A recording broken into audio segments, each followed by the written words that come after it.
Good evening, everyone, and welcome to the Cass High School Athletic Complex, where tonight the Cass Colonels will take on the Pickens Dragons in GHSA Region 7 Quad A baseball. It's Game 3 of a 3-game set between these two 7 Quad A South rivals. Glad you could join us for this one. We've got baseball coming up this evening from Cass High School. We're glad that you're here with us. We're going to take a time out and be back to talk about tonight's contest right after these messages. Ladies and gentlemen, if you got anything from me, it's to find your thing and do you.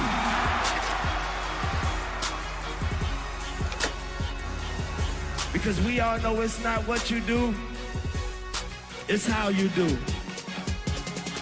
And this is how we do.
Back at Cass High School, where the Pickens Dragons are out on the field taking their pregame infield warm-ups.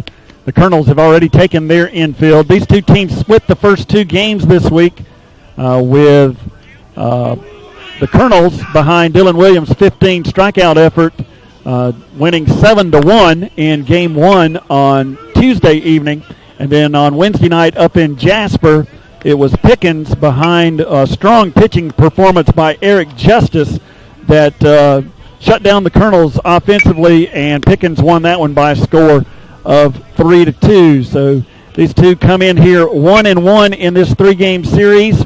Cass with a 3-2 record in 7 Quad A South. Pickens in with a 1-4 mark in the sub-region. Let's take a look at the region standings, but before we do that, we want to thank our sponsors for this season for 2013 Cass Baseball. Pepsi, our local Pepsi distributor, with their Mountain Dew products and their Kickstart product, our anchor sponsor for the year. WYXC Radio, one of our sponsors, and they are broadcasting tonight as well. And Liberty Tax Service is our other sponsor for this season. You can join us by sponsoring these telecasts. Simply give us a call at the school. Ask for me, Charles Wilson. I'll be glad to set you up. It's very inexpensive to get involved in this, and your advertisements can be a part of these broadcasts. Now I want to take a quick look at the standings in the region as soon as we can find that graphic, get it up there for you. And there we go. You see the 7 Quad A South standings at the top there. Cedartown and Gilmer are actually in the third inning of their third game of their series tonight. and they're tied 3-3 after 3 innings of play. We'll try to keep you updated with that when you see Cedartown with a 12-5 overall record, 5-3 in the region. Cass is right behind them at 3-2, 10-6 overall. Then Gilmer at 4-4 in the region. River Ridge at 3-3, and Pickens in at 1-4. That was their first sub-region win on Wednesday night. So you can see it's very tightly bunched as we're in the third week of these 3-game sets. On the north side, Dalton and Northwest have jumped out to big leads. Heritage, Lafayette, Southeast Whitfield, and Ridgeland. You see the standings in the north side of the region there. We'll take another look now at the upcoming schedule for the Colonels. They'll be at River Ridge on Tuesday. We are adding that to our broadcast schedule, so we plan to have that one for you Tuesday evening from over in Woodstock. We'll try in that final week of the regular season with the 2 winners getting the 3rd and 4th seeds. They'll use some tiebreakers that the region has established to determine who is the 3 seed and who is the 4 seed. We're going to take another break, and when we come back, we'll take a look at the lineups for tonight's game right after these messages.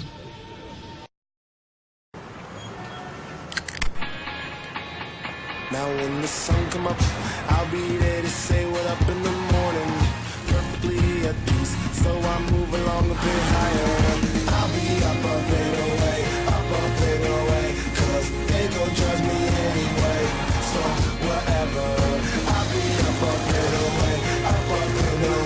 Crack open a can of new Kickstart by Mountain Dew. The perfect mix of dew, real fruit juice, and just the right amount of kick. Kickstart your day.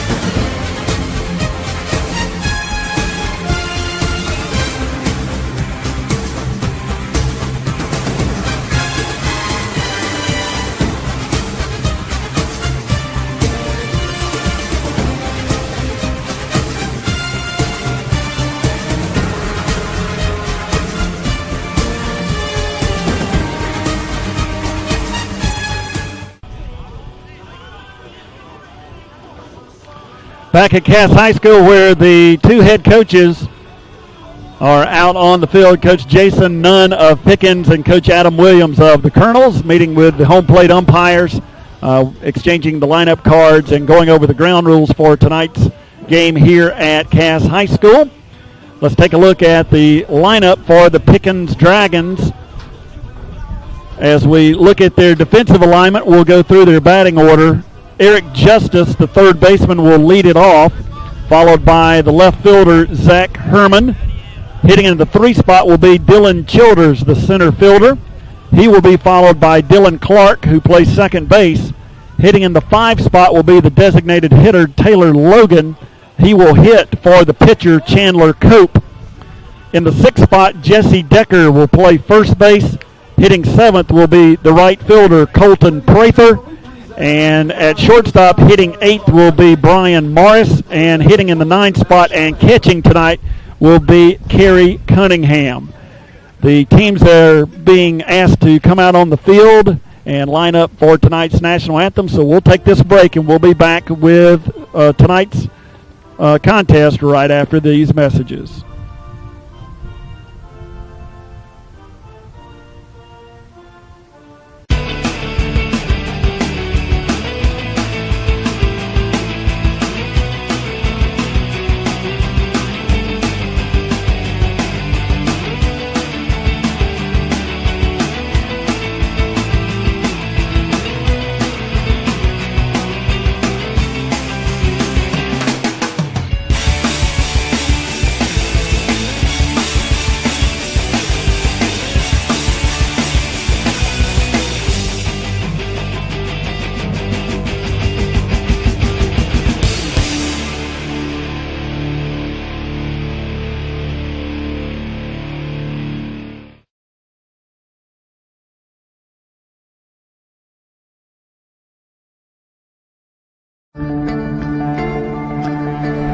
one match away from immortality.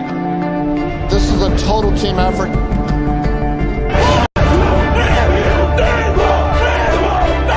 gonna come at you. One shot.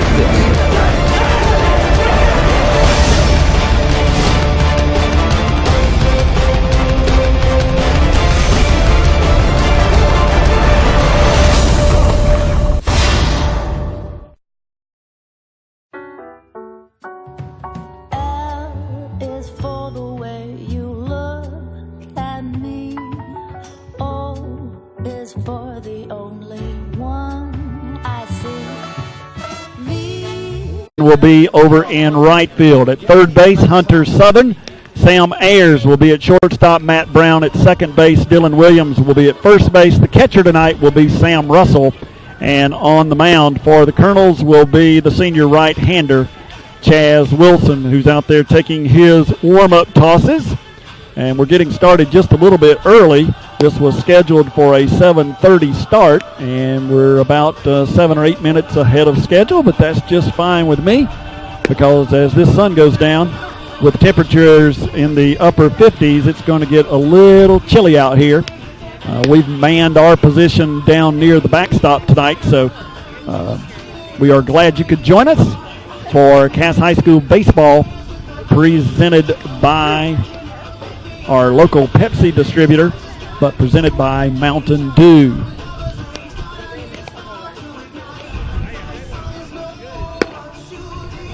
Last warm-up toss from Wilson, throw down to second base, and we're just about ready for baseball. Again, special thanks to our sponsors for Cass Baseball, Kickstart and Mountain Dew from our Pepsi distributors, WYXC Radio and Liberty Tax Service. Okay, Eric Justice will lead it off for the Dragons as we are ready to go. About 6 or 7 minutes early tonight. So Chaz Wilson looks in, takes his sign, and misses high with the first pitch.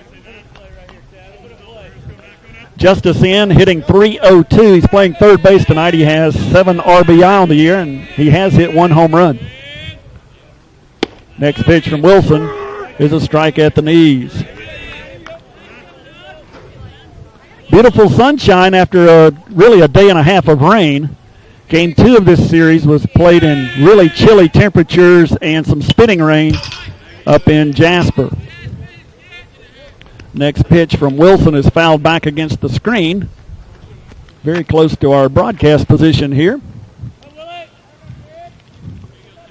Foul ball retrieved by the on-deck hitter, Zach Herman.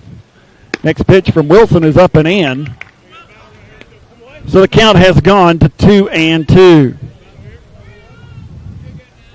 Wilson with 25 and a third innings pitched on the year. And that next pitch is put in play, grounded out to second base. Matt Brown fields it cleanly, throws on to Dylan Williams at first, and there's one away. As we were mentioning, Wilson with 25 and a third innings pitched in 4 starts this year. He's pitched a couple of games in relief. 3 wins, 2 losses, 1 save, 8 earned runs given up this year, 13 walks, 24 strikeouts, an ERA of 2.21. And our umpires are having a discussion about something.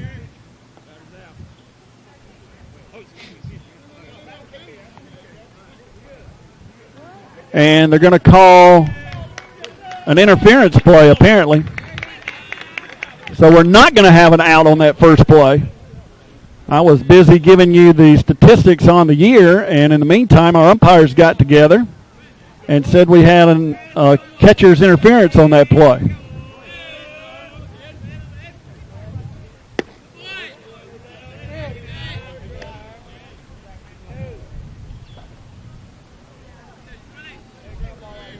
So Justice is down at first, and that brings up Herman with a base runner.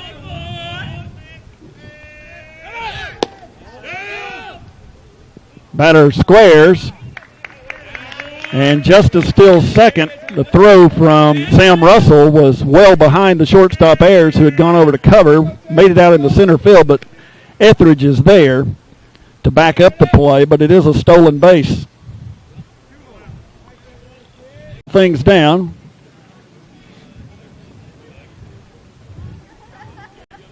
And remind Wilson it's a long contest.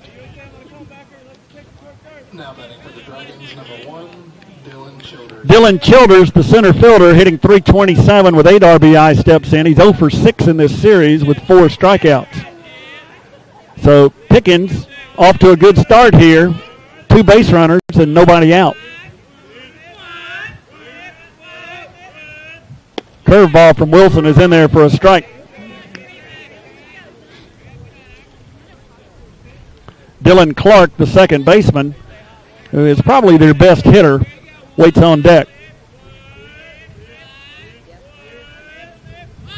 Another curveball by Wilson is bounced in there. And the runner at second, Justice, steals third.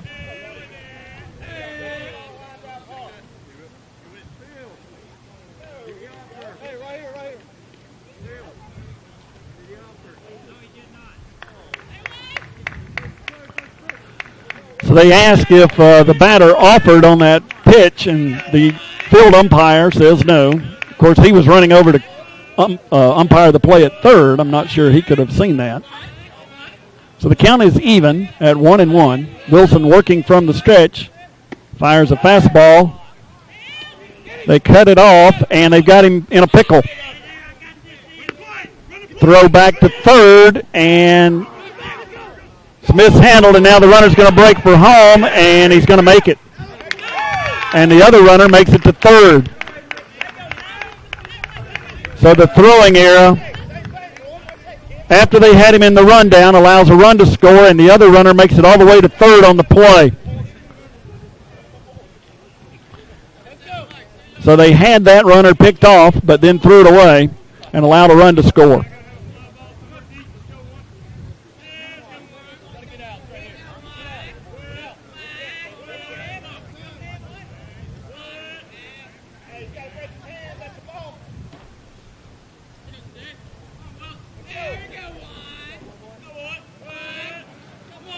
So 1-0 Pickens as we are just underway, and a runner at third, nobody out. And a fastball from Wilson is hit out into center field, and that's going to drive in another run.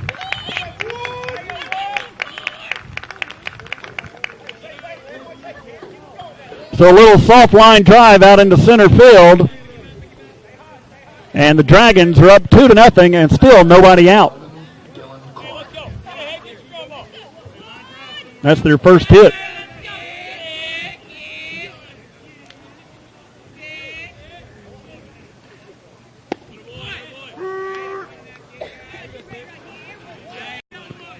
Gets him swinging for strike number 3. So that's 1 out.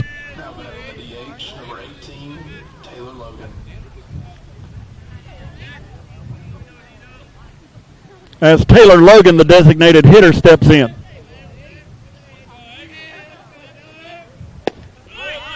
And Wilson's fastball is a strike at the knees. Logan 0 for 6 in this series. He's hitting .250 on the year with 6 RBI.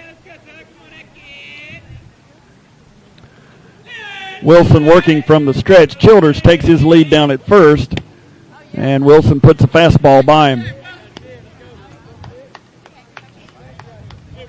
So the Dragons up quickly 2-0 as they bat here in the top of the first. Wilson comes set and throws a fastball that just missed down and away.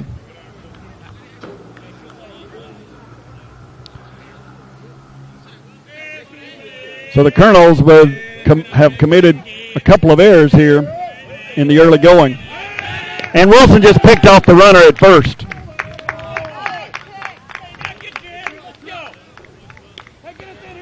So a nice play there. Caught Childers leaning. Throws over to Dylan Williams, and it retires Childers for the second out. So now nobody on and 2 strikes on the hitter. And Wilson will now work from the windup. And his curveball strikes out Logan for out number 3.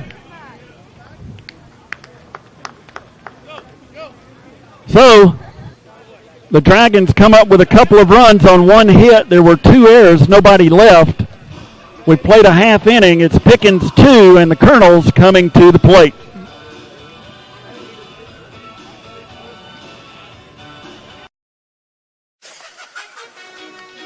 Ladies and gentlemen, if you got anything from me, it's to find your thing and do you.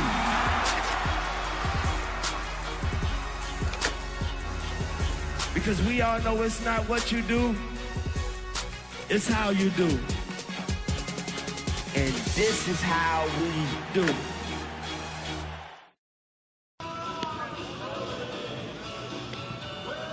All right, the Colonels will come to the plate for the first time tonight, trailing by 2 runs. Pickens with 2 quick runs on just 1 hit, a couple of cast errors in the half inning led to those runs. Brandon Etheridge, Sam Ayers, and Chaz Wilson will face pitcher Chandler Cope as we move to the bottom of the first inning. I was going to try to check on a score. Gilmer leads Cedartown 4-3 at the end of the 5th. So just checking on that score, and we'll try to catch you a final because that one should be completed well before this one is over. A late start here tonight because of all the rain we've had in the area. The field was extremely wet, so they backed the start time up from 5:55 to, as it turns out, about 7:25, originally 7:30. Just to give the field some time to dry out a little bit. The weather has been actually pretty nice today, just chilly. Temperatures here at game time probably in the low 50s. Once that sun goes down, it'll probably dip down into the upper 40s or so. Quite chilly, and breezy. But it's been sunny and clear most of the afternoon. All right, we'll move to the bottom of the first, and Brandon Etheridge, who's hitting .396 on the year and has a 10-game hitting streak, steps in there for the Colonels to lead things off.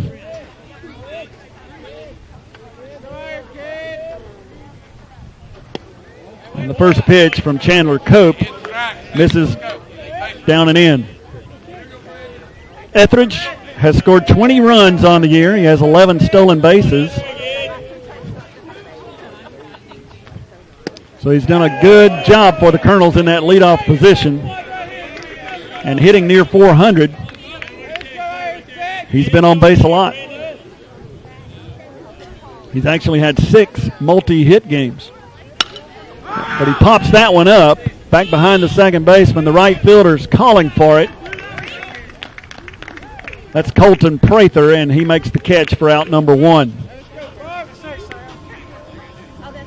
Now batting the shortstop, number 5, Sam Ayers. So that brings up Sam Ayers, the Colonel's shortstop. Ayers hitting .388 on the year. He homered in the top of the 7th Tuesday night to cut the Pickens lead from 3-1 to 3-2, but that was the last run the Colonels could muster as they came up just 1 run short in a 3-2 loss. They won the first game of this series 7-1 here on Tuesday. That one's called a strike at the knees, so a ball and a strike now to Sam Ayers.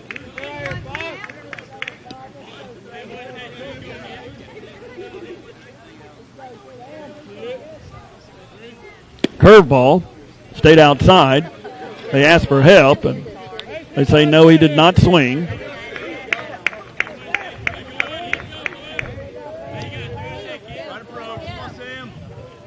So pitcher Chandler Cope takes his sign, winds and delivers, and he missed high. So the count has gone to 3-1 to the Cass senior shortstop.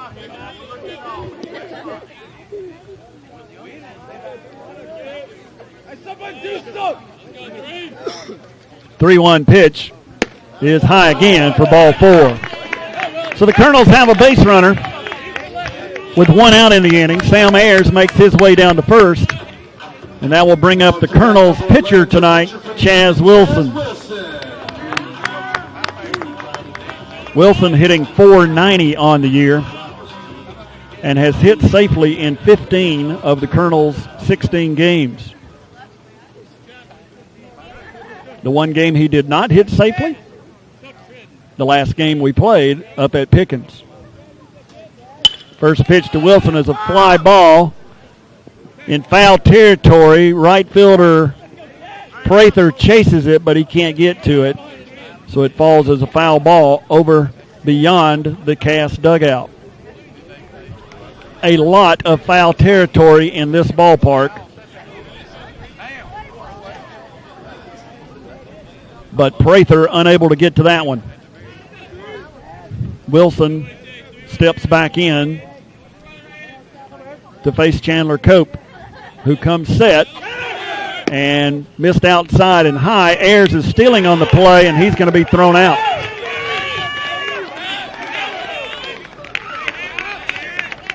So Sam Ayers is caught stealing. And now there's 2 outs as Wilson digs back in to face a 1-1 pitch from Cope.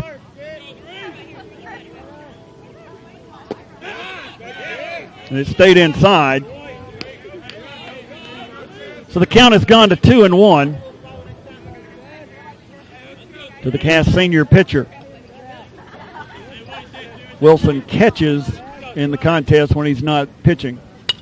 Fouled that one back against the screen.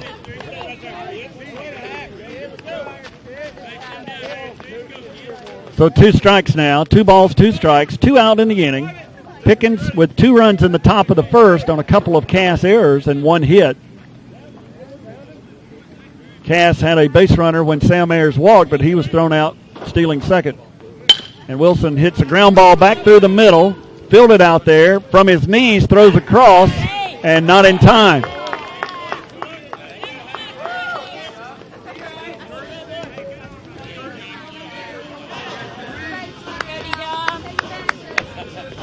So Wilson reaches Now for the Colonels, number 10, your first base on an infield hit, I guess.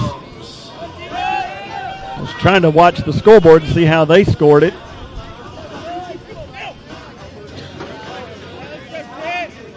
So for the time being, we'll score an infield hit. And that brings up Dylan Williams.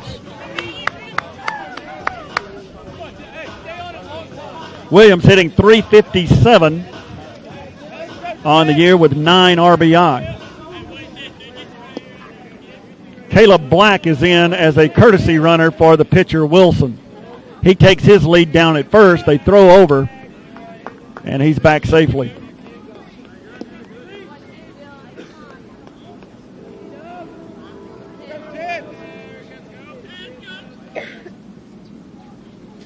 First pitch to Williams is a strike over the outside corner that he swings at and misses.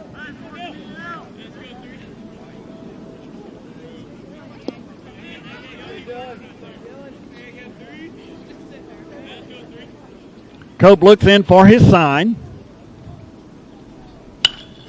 And he throws a changeup that's fouled back over the screen. And Dylan Williams is in an 0-2 hole.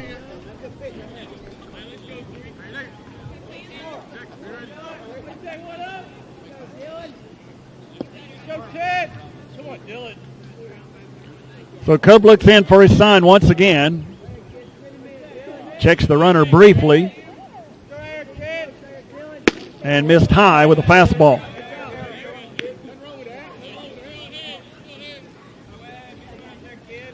So the count has gone to 1-2. 2 outs in the inning. Caleb Black in running for Wilson down at first. Takes his lead, and Cope comes set. And a curveball is fouled off at the plate.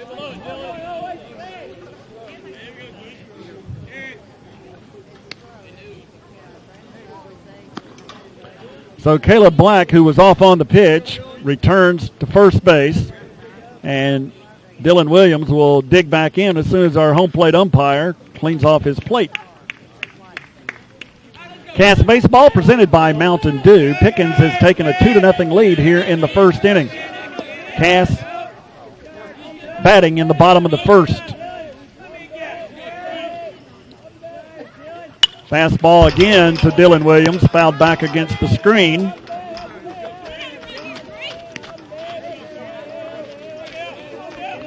So he'll step back in to see another 1-2 pitch.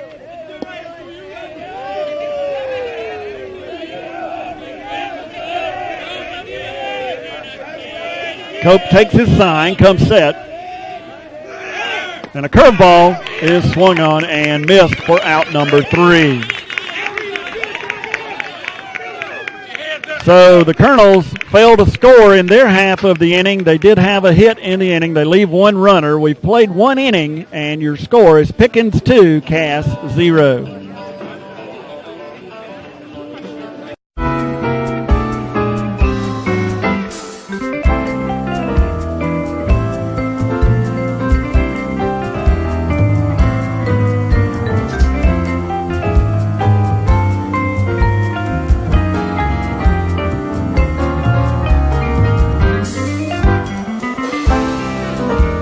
Of the second. Decker hitting .414 on the year with 6 RBI. He's 1 for 4 in the series. First pitch from Wilson is a strike at the knees.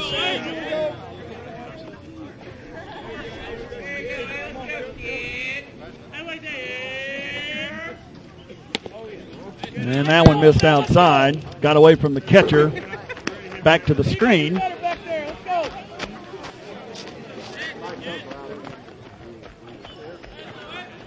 So a 1-1 pitch coming up to Decker.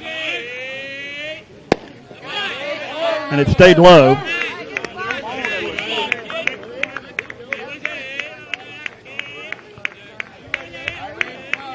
Two-1 pitch now as Wilson working from the windup.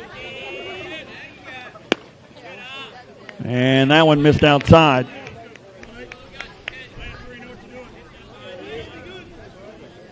So a 3-1 pitch coming up. And that one's across for a strike over the outside corner. So the count has now gone full to the Dragons' first baseman. And Wilson missed low for ball 4. So that's his first walk. He did hit a batter in the first inning. Pickens had a hit, and then there was a catcher's interference.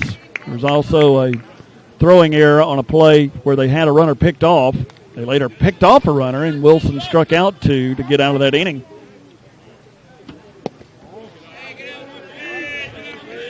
Brings up Colton Prather, the right fielder. He looks at a curveball that missed outside for ball 1. Decker taking his lead down at first, a short lead. But Wilson missed low again. There's ball 2.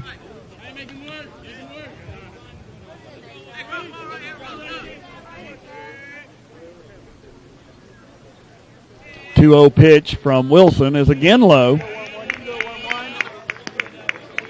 So Wilson struggling to find the strike zone here in the top of the second.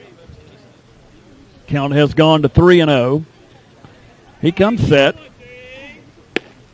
And got the inside corner for a called strike 1.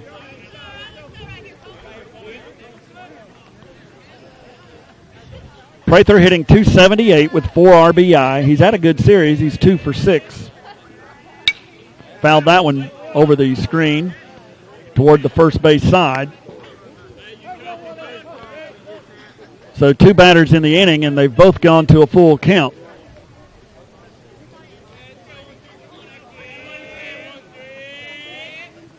.3-2 pitch here is called strike 3 at the knees.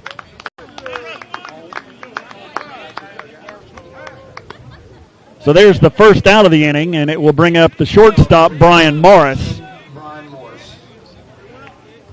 Morris hitting .277 on the year with 7 RBI. He's 1 for 6 in the series. He's had a couple of RBI in this series. He has struck out 3 times. Hitting in the 8 hole. And he sees a curveball from Wilson that apparently missed outside.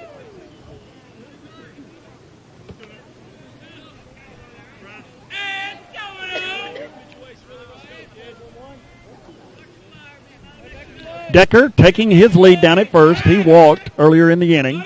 Wilson throws over to check on him.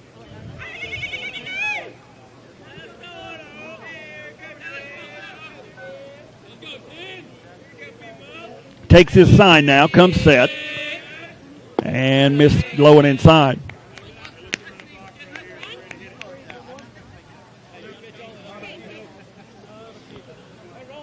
So the count has gone to 2-0, 1 out in the inning, and a runner at first. See how they play it here on a 3-1 pitch. Runner is moving, swung on and missed at the plate, but the base runner's still second. So Morris swung at that and missed it, but Decker swiped second on the play. And the Dragons have a runner in scoring position now with 1 out. And the 3rd straight hitter to go to a full count. That one's fouled away.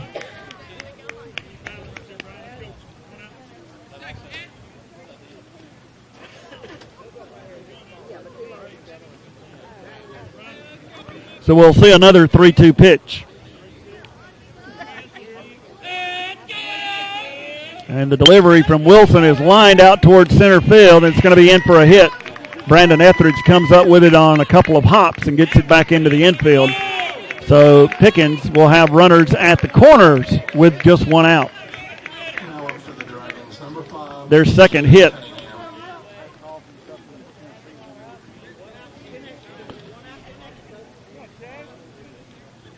So runners on the corners now, 1 out in the inning. Pickens already with a 2-0 lead as they bat here in the top of the 2nd. Brings up the number 9 hitter, Kerry Cunningham, the catcher.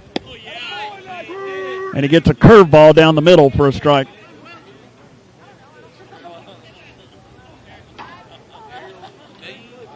Leadoff hitter, Eric Justice, who was the winning pitcher in Wednesday night's game, waits on deck. He's playing third base tonight.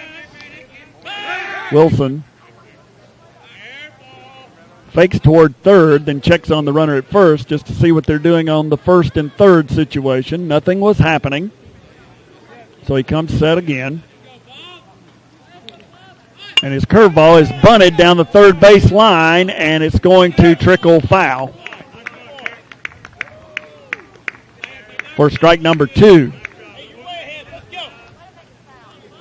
So a pretty good bunt there, but once it got to the dirt, it just kept moving left and ended up foul.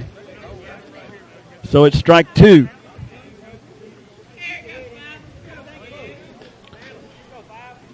So Wilson, who is working from the stretch, takes his sign, and his 0-2 pitch is a fastball in there for a strike. They throw down to second on the steal attempt, and they threw it into center field.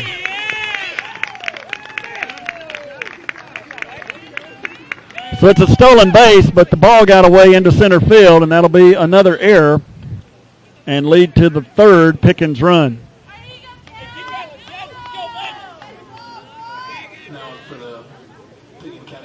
So give Morris the stolen base, but then Decker scores on the throwing error. And the Colonels have now committed 3 in the game.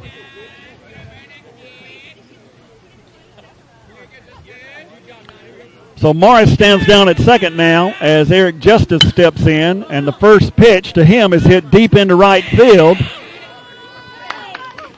Chris Morton is there, though, to make the catch for out number 3. So on the first pitch, we get a fly ball hit out into right field. Morris camps under it and makes the catch for the 3rd out. But Pickens comes up with another run on 1 hit. There was an error in the inning. 1 runner was left. We've played an inning and a half, and the Pickens Dragons lead the Cass Colonels 3-0.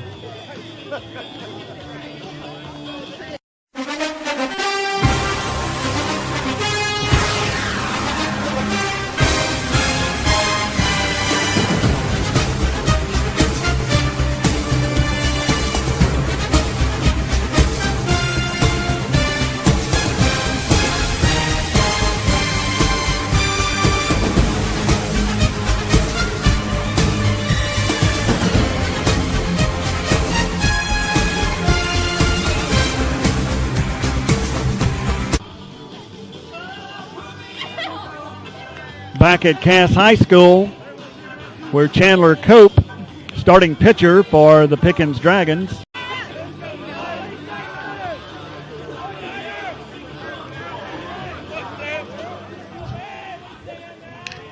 Russell hitting .312 on the year with 11 RBI.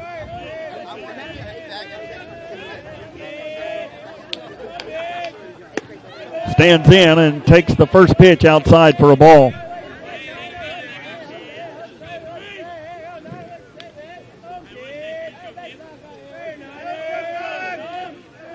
Cope worked a couple of innings in relief here on Tuesday night, so it will be interesting to see how far he can go in this one.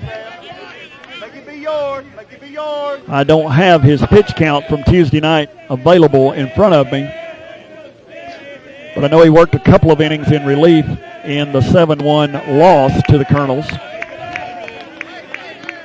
He's gone 3-0 here to the Cass catcher.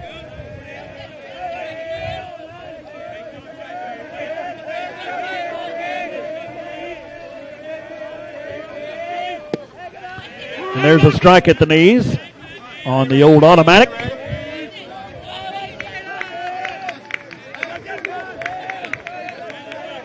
So Sam Russell digs back in. Cope takes his sign, winds and delivers the 3-1 pitch. And it missed inside for ball 4. So we'll get a courtesy runner more than likely for the Cass catcher, and that will be Austin Gore.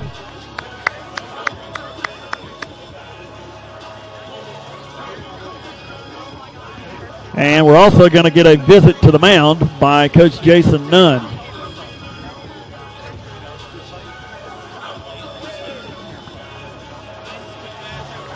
So we'll try to take a look here and see what's happening over in the Gilmer-Cedartown game. At the end of 6 innings, Gilmer leads Cedartown 4-3. So they're going to the 7th inning with Gilmer up by a run.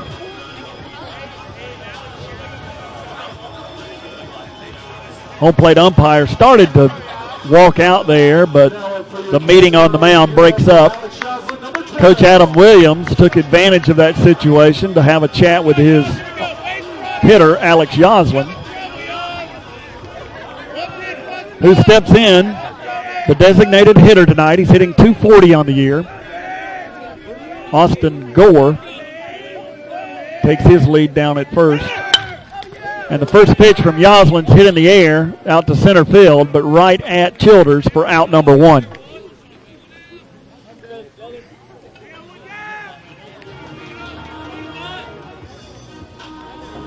Now batting for the Colonels, number 2, Hunter Southern. So Hunter Southern, the third baseman, will step in with 1 out.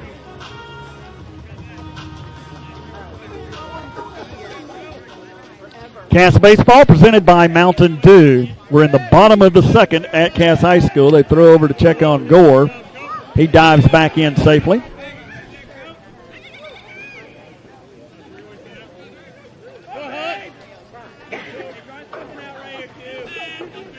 So Gore retakes his lead. Cope comes set.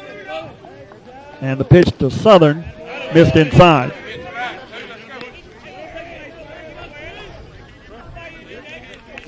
Hunter Bennett, the left fielder, waits on deck.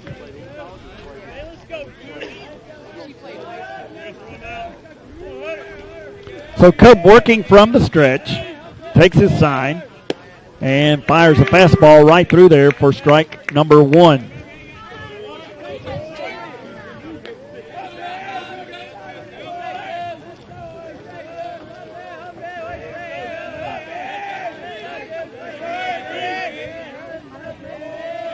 Throw over to first again.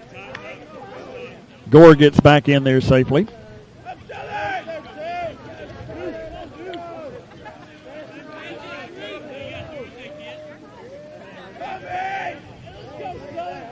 So a 1-1 pitch to Southern is a curveball that missed away.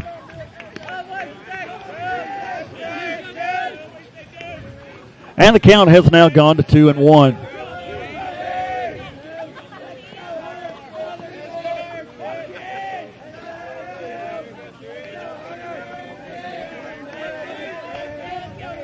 Hunter Southern swings and misses at the 2-1 pitch. Gore's running on the play, and he's going to make it.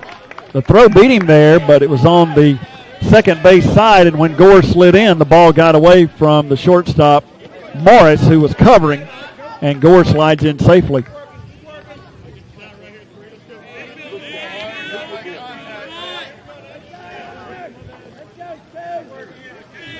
So a 2-2 pitch upcoming to the Cass third baseman, Hunter Southern.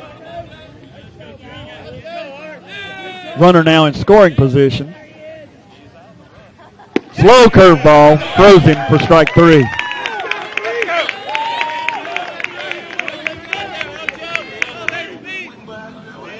So now there's 2 outs, and that brings up the left fielder, Hunter Bennett.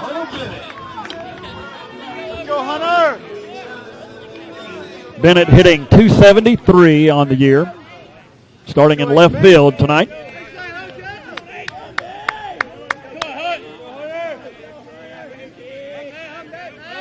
They throw behind Gore as they decoy with the shortstop and then slip the second baseman in behind him. But Gore got back safely, standing up. And Cope's first pitch to Hunter Bennett missed outside.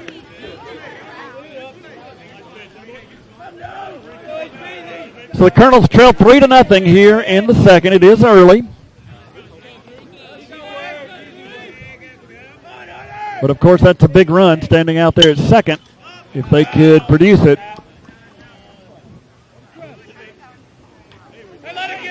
That one is fouled away over the Cass dugout, so the count has gone even 1-1.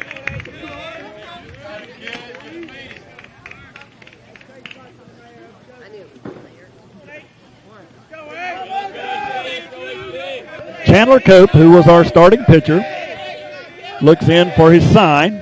Throws another slow curveball that missed down and away for ball 2.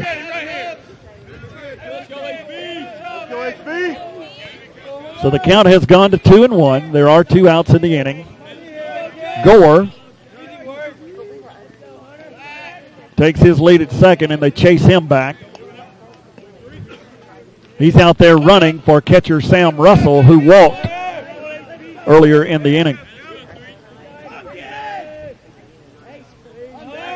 Cope's pitch missed low.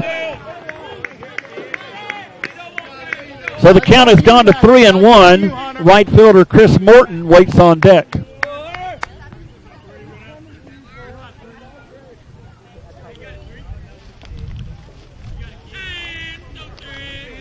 Morris came in to have a quick word with his pitcher Cope.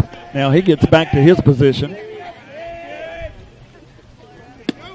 And a fastball to Bennett is in there for a strike.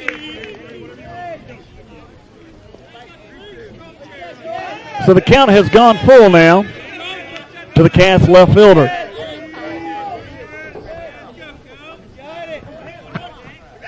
And Cope's 3-2 pitch is a slow curveball that bounced up there for ball 4. So a good at bat by Hunter Bennett, and that brings up the right fielder, sophomore Chris Morton. Now for the Colonels, number 1, Chris Morton. Let's go, 1. Let's go, 1. Morton hitting only .175 on the year, but he has an on-base percentage of .400, so he's done a good job in that 9 spot, and he has scored 12 runs. But a big spot here with a runner in scoring position, and the Colonels looking to get on the board.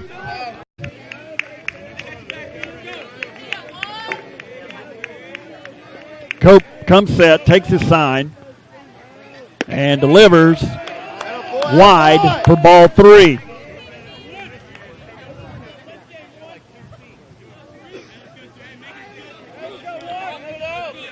So we'll see how the Colonels play it here with a 3-0 pitch, trailing 3-0. The pitch from Cope missed low. So the bases will be loaded now for the top of the order and Brandon Etheridge. Come on, Brandon. Let's go, buddy. So as I mentioned earlier, it will be interesting to see how far Coach Jason Nunn of the Dragons goes with his pitcher Chandler Cope. I know he pitched on Tuesday night a couple of innings, so you can estimate. I don't have his pitch count in front of me, but I can estimate he threw around 30 to 35 pitches on Tuesday. Could be a little less than that. He's already up to 40 pitches here tonight, and we're in the bottom of the second.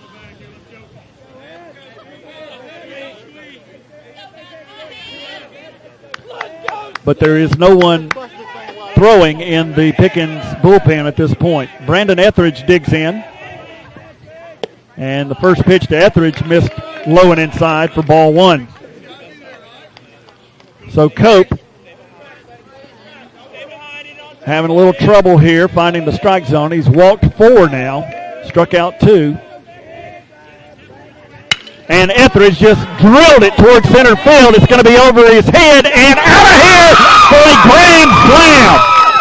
Brandon Etheridge hit that one on a rope, and it just kept going and sailed over the 365 sign for a grand slam. So the Colonels have gone right back on top now, 4-3.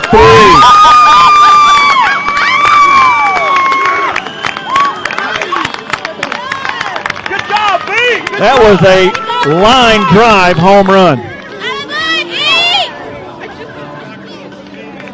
So only the second hit of the game for the Colonels, but it's a big one, a grand slam. Now up through the cast, Colonels number 5, the shortstop, Sam Ayers. So Coach Williams, while the Pickens entire infield gathers around their pitcher Chandler Cope, he walks down, has a quick chat with his next hitter, Sam Ayers. So just like that, with 2 outs in the inning, the Colonels have taken a 4-3 lead.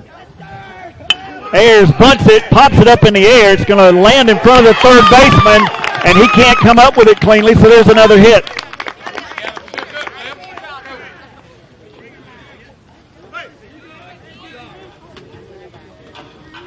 So a little bunt base hit by Sam Ayers, and they have another base runner with 2 outs, and that brings up the pitcher, Chaz Wilson.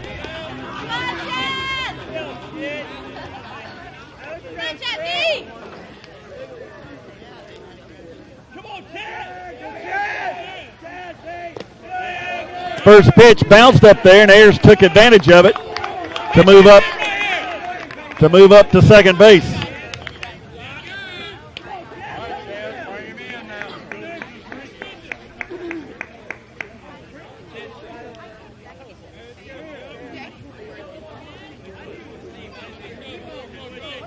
So now another runner in scoring position for the Cass senior.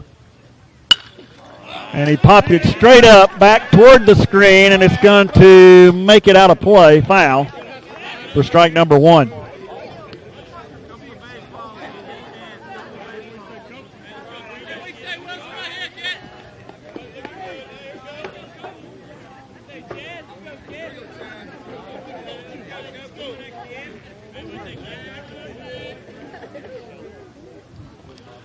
So Cope looks in for his sign, comes set, and delivers a slow curveball that missed high.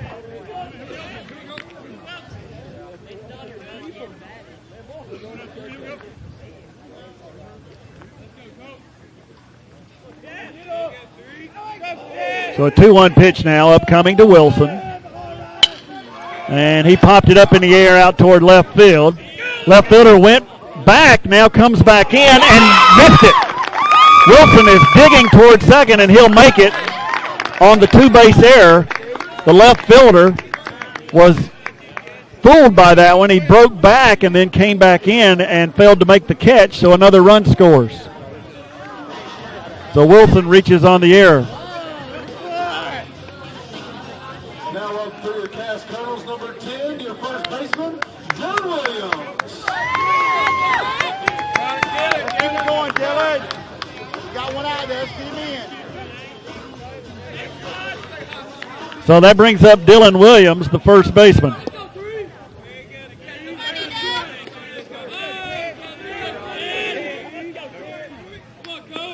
Struck out his first time. And he looks at a strike there over the outside corner, about letter high. So a lot of damage done here by the Colonels with 2 outs in the second inning. They loaded the bases, then a grand slam, and now an error. But that ground out to third will end the inning. Hey, good job, Colonel. So the ground out to third will end the inning, but the Colonels come up with 5 runs on a couple of hits. There was a big error in the inning. The big blow was the grand slam by Brandon Etheridge. We've played 2 innings now, and the Colonels lead Pickens 5-3.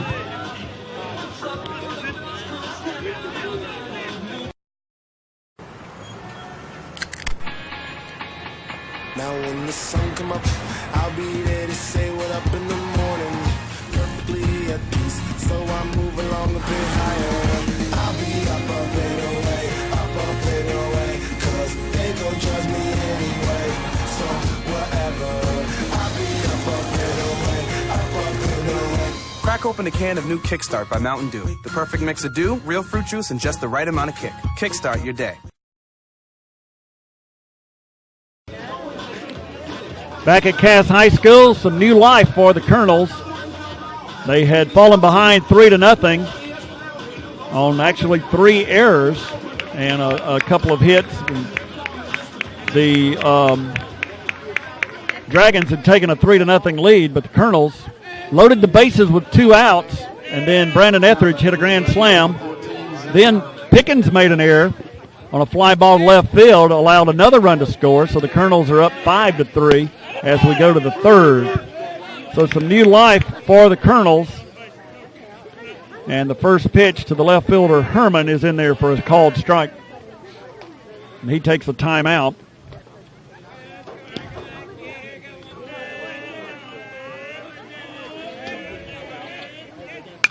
Next pitch from Wilson is fouled straight back over our heads. So the count has gone to 0-2.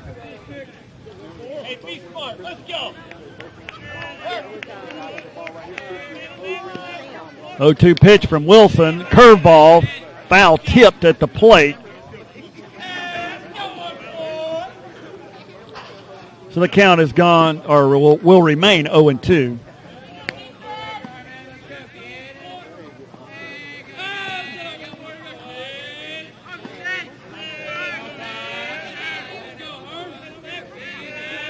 Wilson looking in for his sign, and the 0-2 pitch is fouled away again.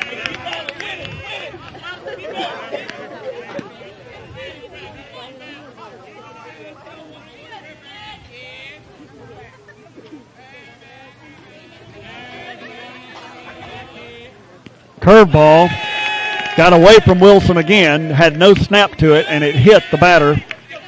And I think that's the second time he's hit that same hitter. It was. That was the same batter he hit the last time.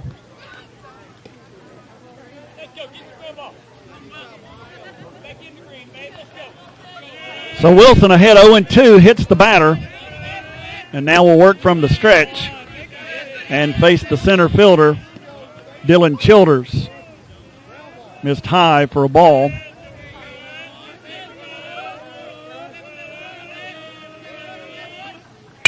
And that one's hit on a line out toward left field. It's going to be in for a hit.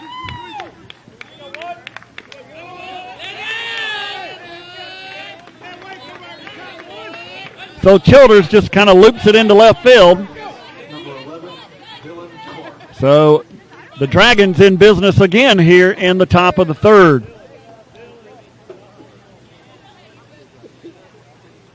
Brings up the second baseman, Dylan Clark.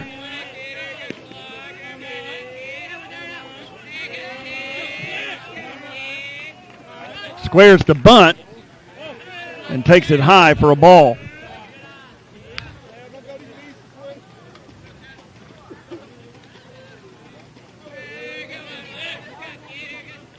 So a bunt situation here as Pickens with nobody out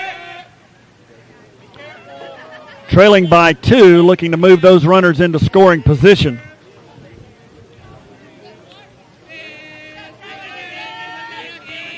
Wilson comes set and missed low with a fastball.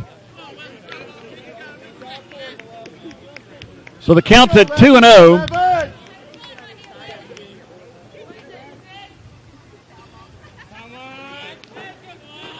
And Wilson comes set again, missed low again. 3-0.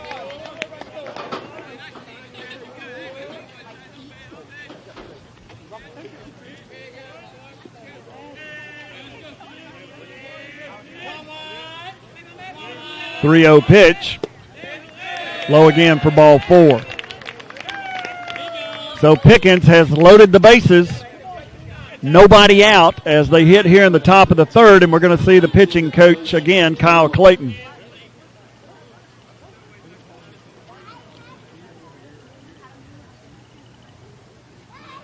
So after Wilson got ahead 0-2 on the first hitter of the inning, he hit that batter, and now he's walked a couple in a row. So struggling to find the strike zone. His pitch count is already up to 53 pitches, and we're just in the top of the third. So struggling to find the strike zone this evening. Still no update on the Gilmer-Cedartown game. I just checked on it. So the visit to the mound is completed, and the designated hitter, Taylor Logan, will step in with the bases full of Dragons.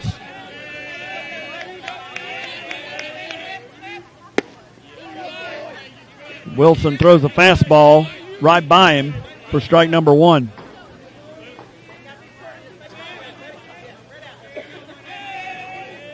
Working from the stretch with the bases loaded, his curveballs. Change of speeds there, and it's missed by Logan again for strike number 2.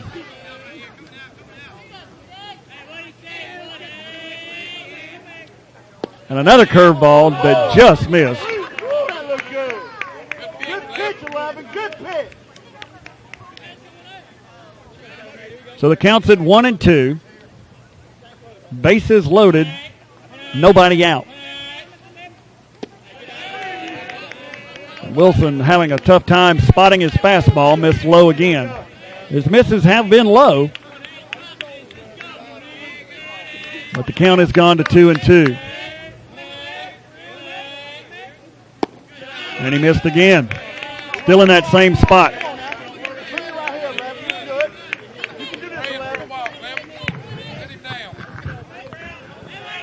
So a 3-2 pitch due to the designated hitter for Pickens.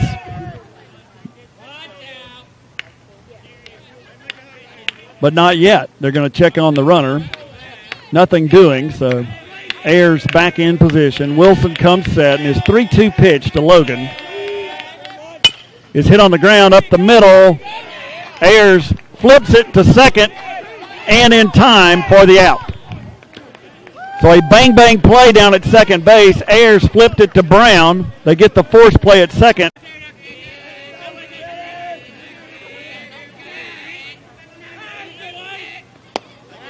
Low again, ball 2. So he has been consistent, but he has been consistently low out of the strike zone.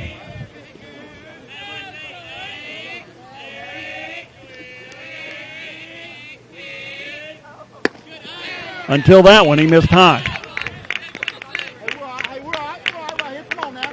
So the count has gone to 3-0. We're shielded. Our vision is shielded from the Cass bullpens. I would assume they have someone throwing at this point.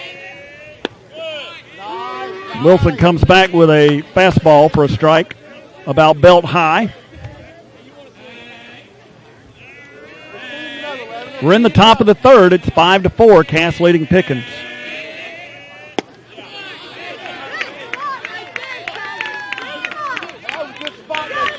And that one missed for ball 4.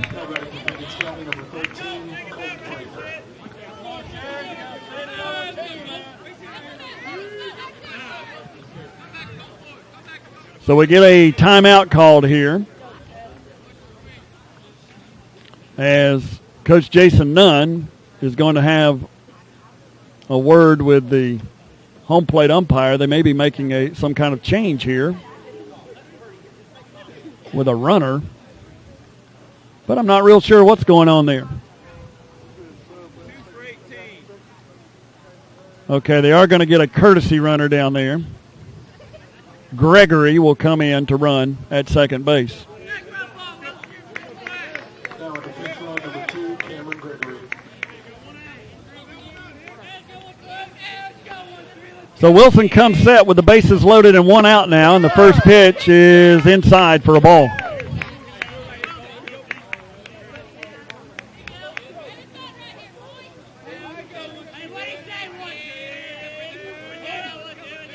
The 1-0 pitch is in there for strike number 1. So Pickens taking a lot of pitches. There have been quite a few that have been close, but Wilson's missed low a lot. Bounced that curveball up there.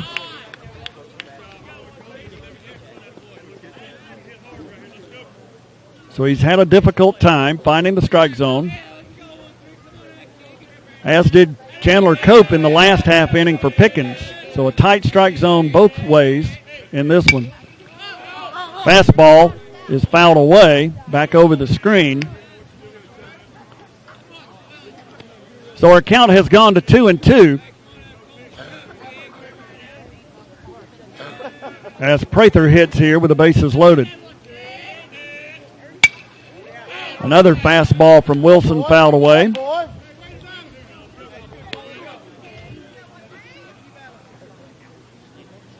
So a big spot here for both teams,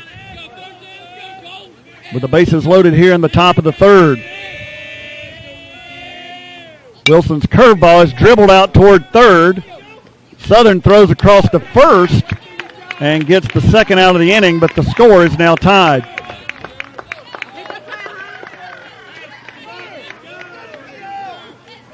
Now batting for the Dragons, number 10, Brian Morris.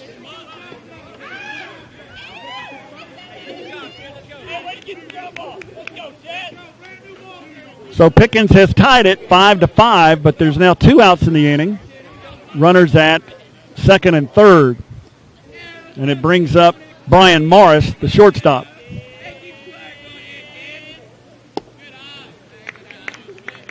First pitch to Morris, missed low.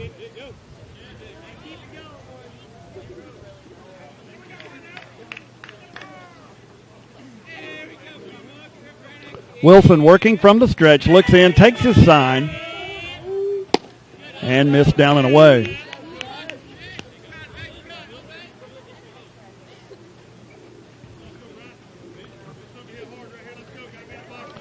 So the count has gone to 2-0 to the Dragons shortstop. And that fastball is fouled up the right side for strike number 1.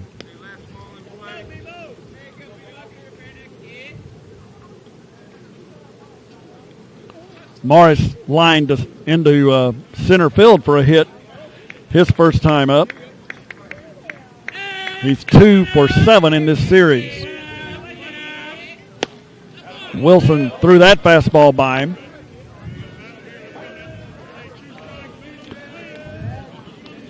So the count's now at 2-2, 2 outs in the inning. Pickens with a couple of runners in scoring position at second and third as they bat here in the top of the third. And Wilson's fastball missed inside.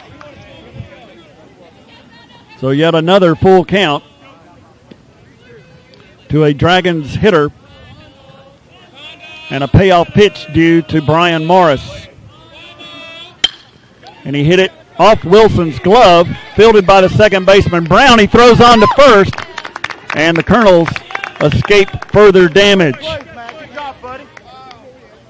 So a good play there by the second baseman, Matt Brown, off the deflection from Wilson for the third out of the inning. But Pickens does manage a couple of runs on a hit. They have now tied it. We're 5-5 after 2.5.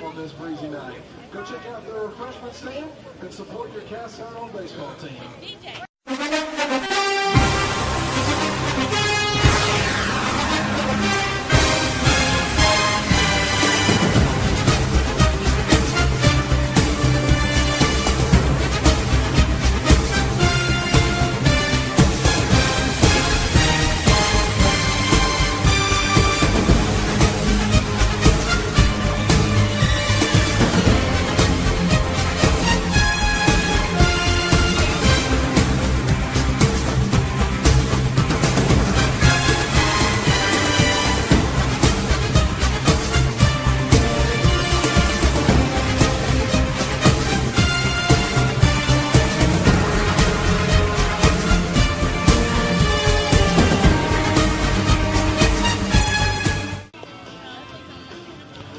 Okay, we've had lots of base runners in this one, and lots of runs for that matter.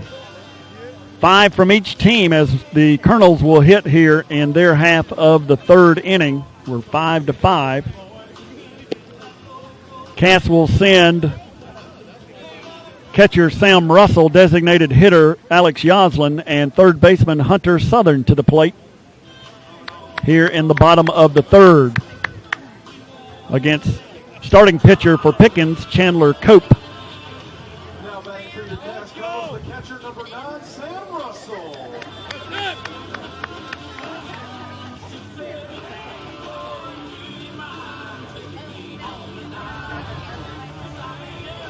Sam Russell walked his first time up.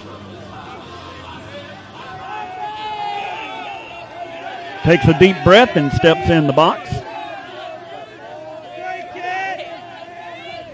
And the first pitch of the inning from Chandler Cope is lined into left field, past the third baseman Justice for a base hit.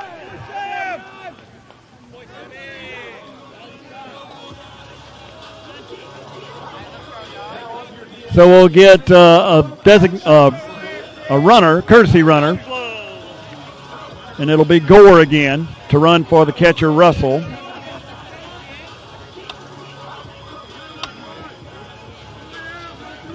And it brings up the designated hitter, Alex Yoslin.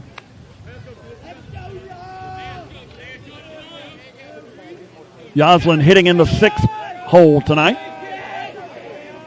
Squares and bunts it out toward the first base side, but it is foul for strike number 1.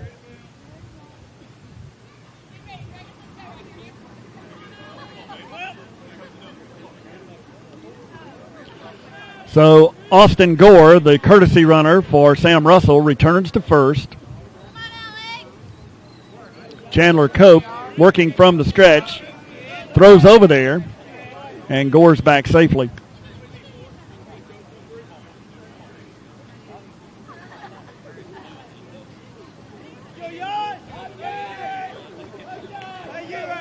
Cope takes his sign, and this time Yoslin bunts it past the pitcher, and he's going to make it with a base hit. So a little push bunt down the right side gets past the pitcher Cope. Decker tried to stay and cover the bag, and Yoslin beats it easily. Now up for the Cass Colonels, number 2, Hunter Southern. So it's a bunt single for the designated hitter.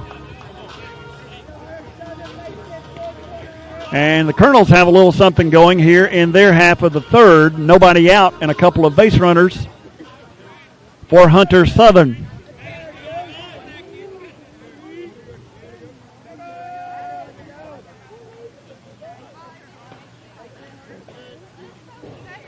Southern squares as if to bunt, takes it low.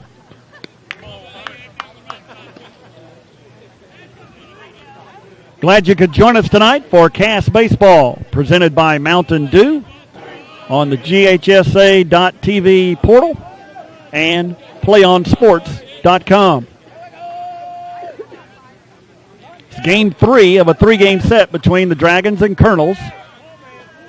Cope feints toward second. Gore's back easily.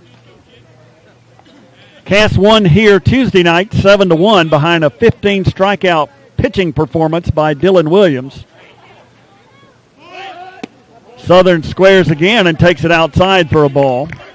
Pickens won on a cold and rainy night in Jasper on Wednesday evening by a 3-2 score on a 9 strikeout performance by Eric Justice.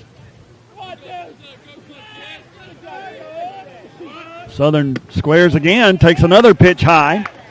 So the count has gone to 3-0 to the Colonel's third baseman.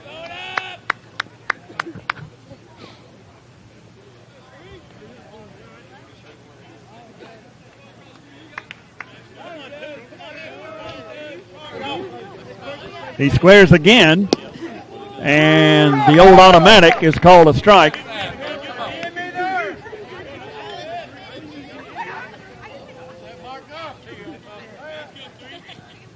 And the Colonel fans did not like that call. And that one missed low for ball 4. That 3-0 pitch often gets a little more generosity than the others, and it did there. So the bases are now loaded and nobody out, and we're going to get another visit from the Pickens head coach, Jason Nunn, out toward the mound. While that happens again, we'll check on that Gilmer-Cedartown game, and it is now a final. Cedartown beat Gilmer 7-4.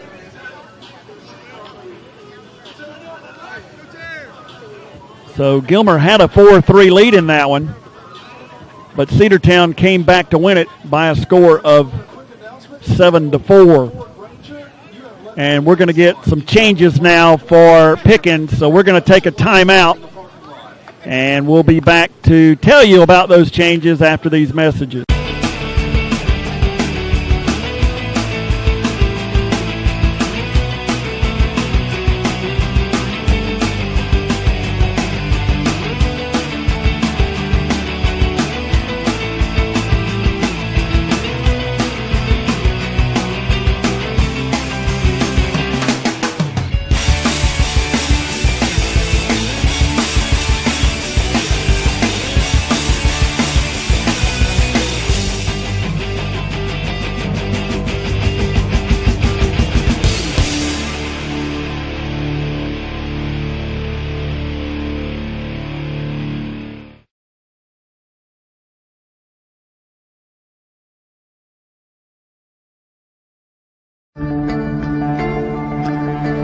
One match away from immortality. This is a total team effort.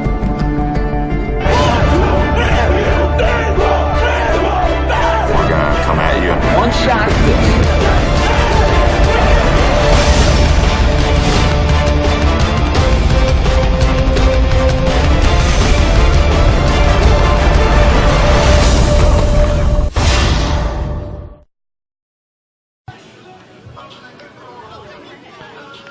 Back at Cass High School, where we're in the midst of a pitching change, the new pitcher will be Decker. That is Jesse Decker, who was playing first base. Taylor Logan has moved to first base. There's got to be a new right fielder, but I did not get that number.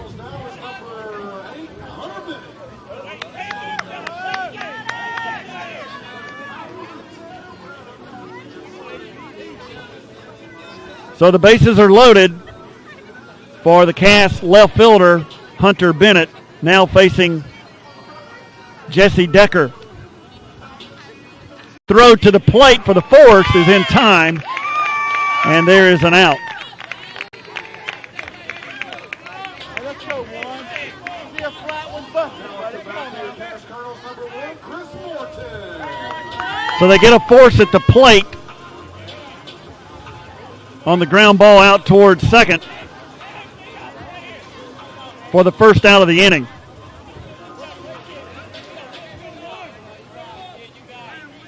And it brings up the right fielder, Chris Morton.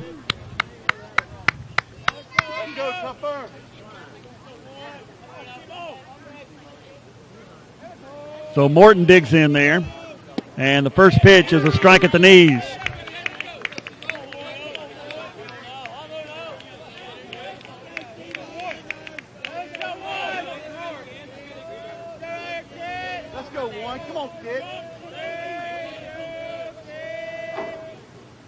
Next one bounces up there, and the runner's going to break toward the plate, and he's going to be in there safely.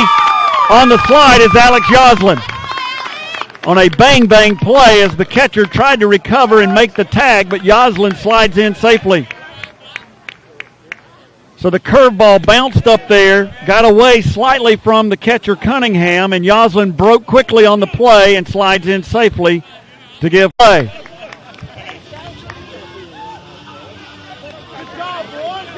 So a sacrifice bunt on the suicide squeeze scores 2.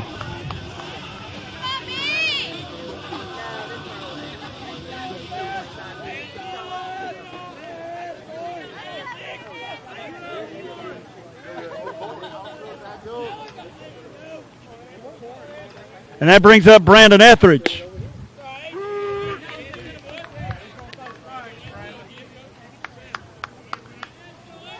First pitch is in there for a called strike one. Cass has taken an 8-5 lead.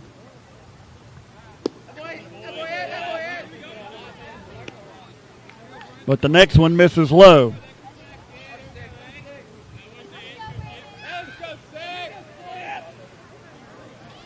One pitch to Etheridge. Swung on and missed for strike two.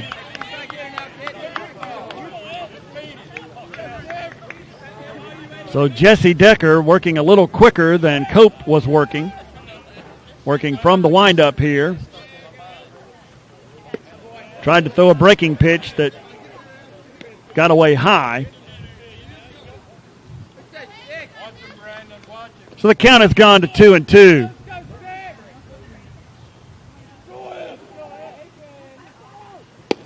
And that one missed low.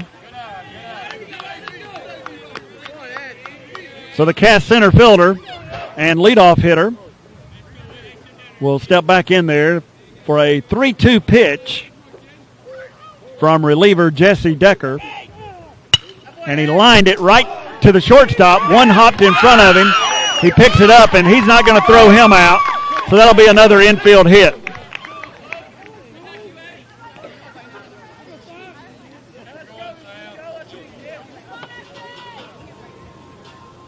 Tough play there.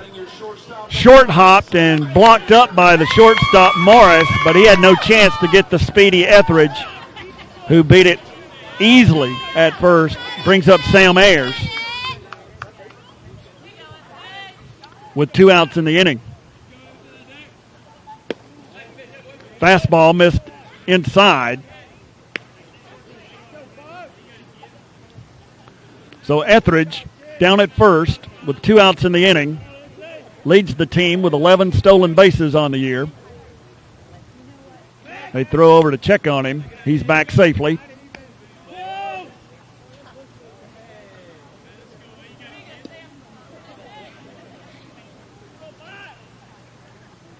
Takes his lead again, and the pitch from Decker is a strike over the outside corner.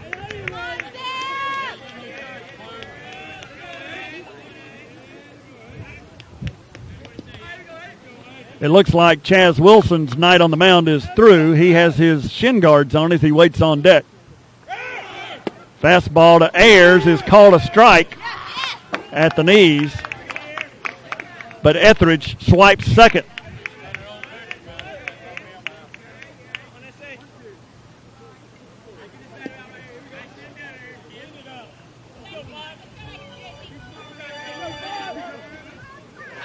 So now a 1-2 delivery to Sam Ayers. Missed outside. Glad you could join us. Cass Baseball presented by Mountain Dew on Play on Sports. Cass leading it here in the bottom of the third, 8-5. And they called Ayers out on strikes on a pitch that's in the same spot again for strike number 3, and that will bring the inning to a close.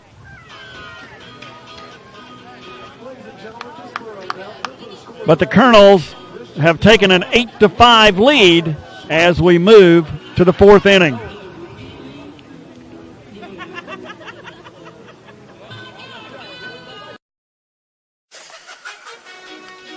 Ladies and gentlemen, if you got anything from me, it's to find your thing and do you.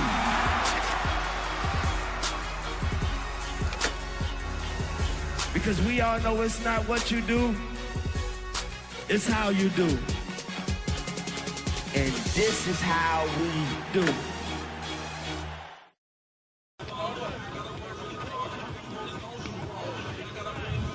Back at Cass High School, the new Cass pitcher will be Noah Sims, taking his warm-up tosses. Chaz Wilson, who was the starting pitcher, will now move behind the plate. Cass with 8 runs on 8 hits. They did commit 3 errors in that first inning, or first 2 innings. Pickens with 5 runs on 5 hits. They've committed an error as well. We move to the top of the 4th. And Sims will take over on the mound.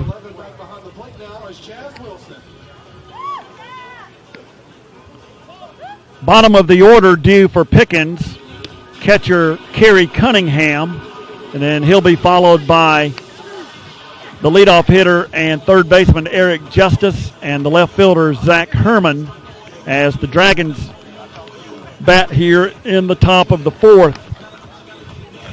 Kind of a wild one here, but a lot of these third games have been that way around the region.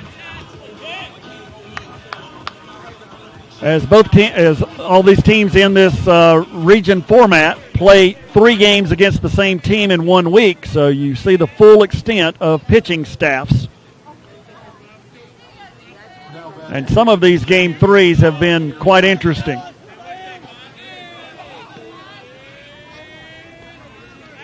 So Noah Sims comes in relief of Chaz Wilson and delivers a fastball that missed low.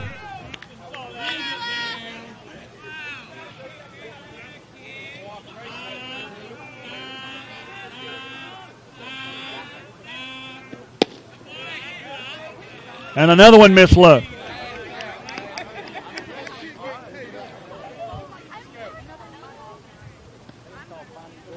So Cunningham, the catcher for the Dragons, steps in and fouls that one up the first base side.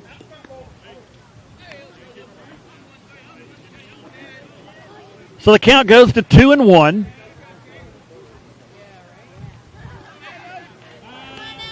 And Sims winds and delivers low for ball 3.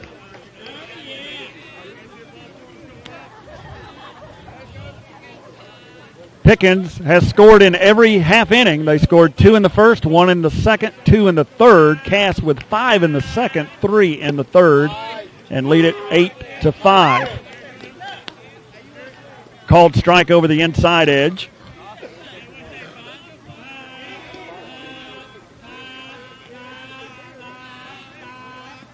And there is a ball.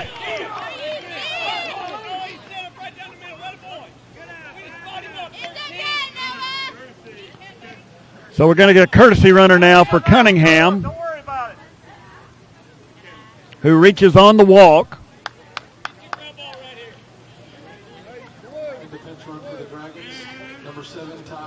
It's number 7, Ty Prather. In to run for Cunningham. Top of the order, Eric Justice is up for the Dragons.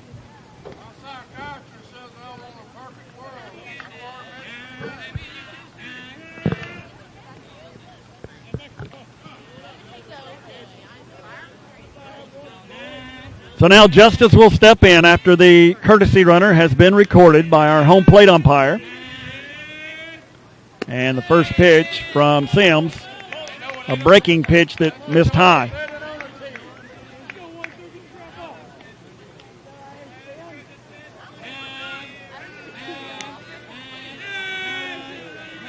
Sims comes set, and it's a line drive out into left field for a base hit.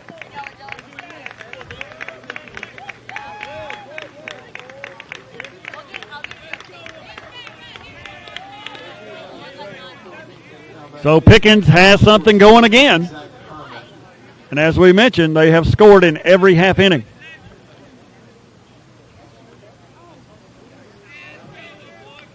Nobody out as they bat here in the top of the 4th.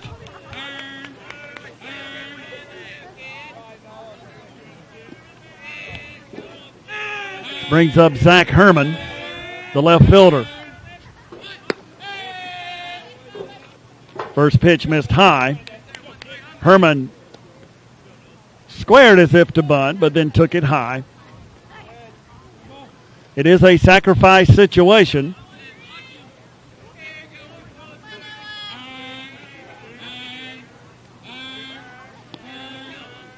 Sims takes his sign.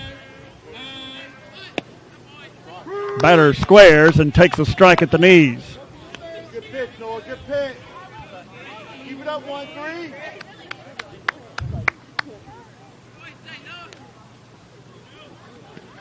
Herman was hit by a pitch in both of his at-bats, facing Wilson. Now facing Noah Sims here in the fourth. Sims spins, but no activity back there. Chases Prather back to the bag. Pretty good idea just to see what was going on with the hitter. He squares, offers, and there's strike two.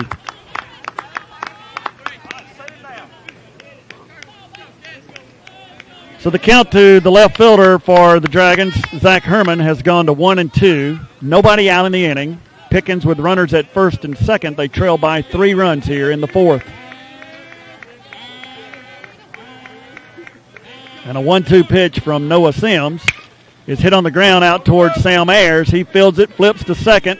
Throw on to first is going to go toward the Cass dugout, but now the Colonels are going to ask for the interference play down at second. So now there's going to be a conversation here. They want to know what happened on that play as the throw from Brown sailed into the Cass dugout. But now the discussion is going to be, was he interfered with? And it doesn't look like they're going to make that call.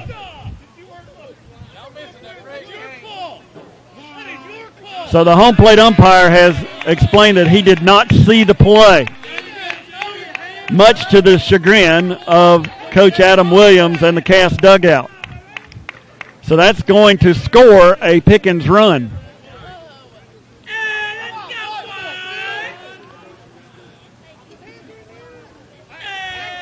So a ground ball results in a fielder's choice. They get the runner out at second.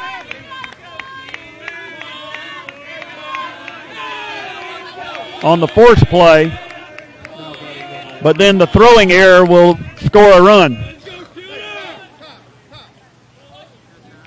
So now we get another timeout. Because with that play, there has to be an error to allow that run to score.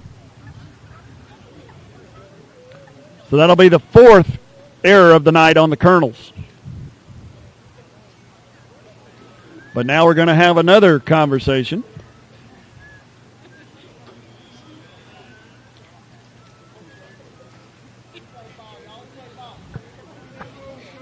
As Coach Williams has gone out to ask another question of our umpiring crew. And now they're in conversation again.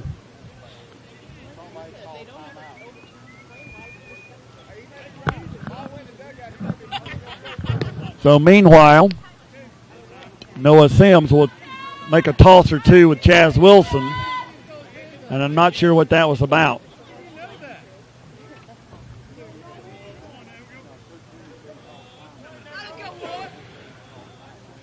So 1 out in the inning, a runner down at second. That's Zach Herman, and the score is now 8-6 as Childers steps in to face Noah Sims. And looks at a curveball strike.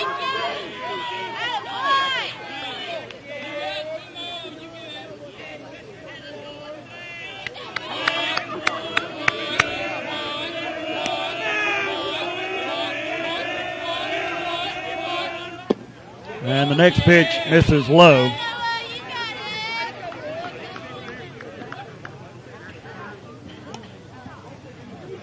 And now Wilson wants to stroll out. He takes time and goes out to talk to his pitcher, Sims. Very briefly.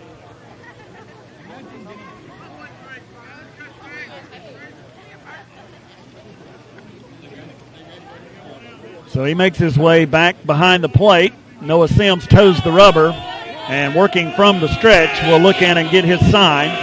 As you can hear the Pickens dugout chanting. And it's a ground ball hit out toward Hunter Southern at third. He fields, throws across, high, gets away from Dylan Williams, and all hands will be safe, and it's another Cass error.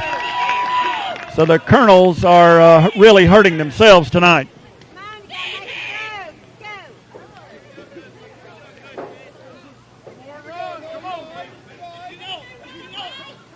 Hey guys, we got to settle down. Let's go.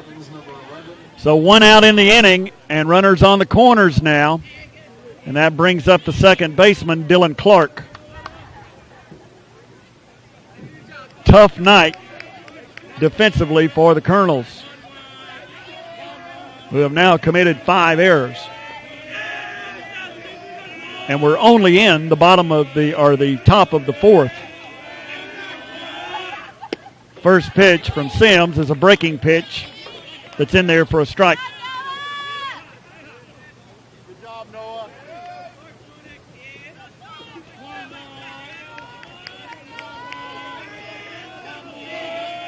Sims again working from the stretch. And that one's hit in the air out toward right field. It's going to be over Chris Morton's head and roll to the wall. That's going to tie this one up. Clark on his way to third. There's going to be a play there. And he's tagged. He called him safe. I am not sure about that one. Not sure how he missed him. Somehow he just had to flat out miss the tag because the ball was there in plenty of time. And Pickens has tied it and has a runner at third.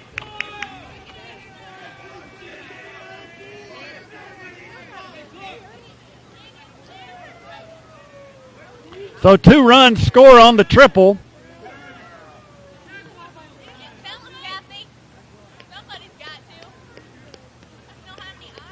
And now Coach Williams, who asked about the play at third, and the umpire is saying you never tagged him.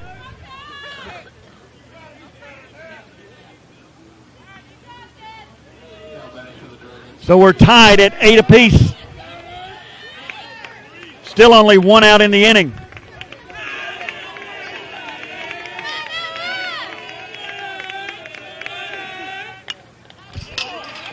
And the first pitch to Logan is fouled back against the screen.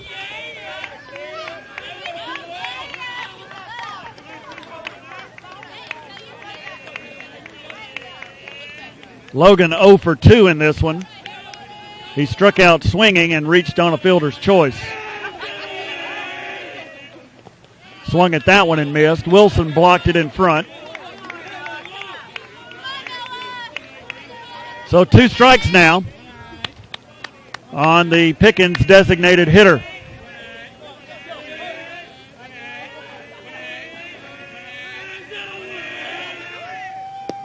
And he gets a called strike 3 at the knees.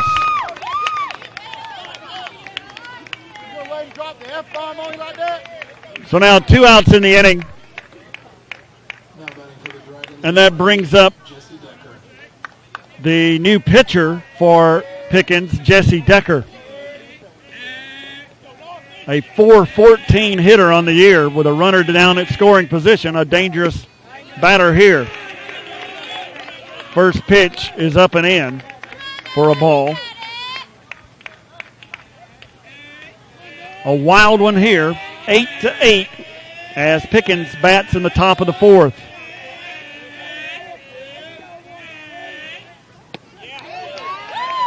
The Colonels have really helped them because they've committed 5 errors in this one.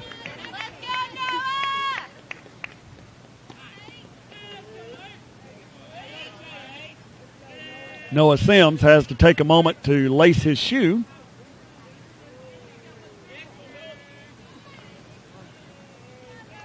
Takes his sign, comes set, and his 1-1 pitch missed high.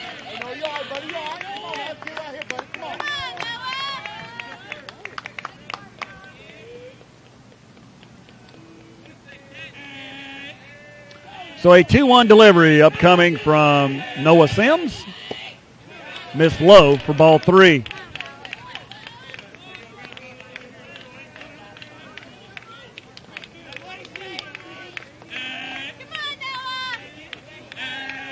Prather waits on deck. Here's the 3-1. Popped up in the air in foul territory down the right side. Dylan Williams gives it a chase. And he made the catch. What a play.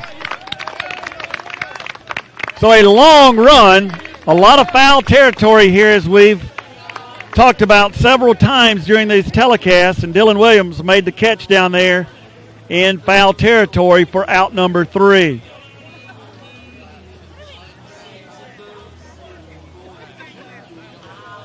But Pickens has come back to tie it, and we'll go to the bottom of the 4th with our score tied at 8.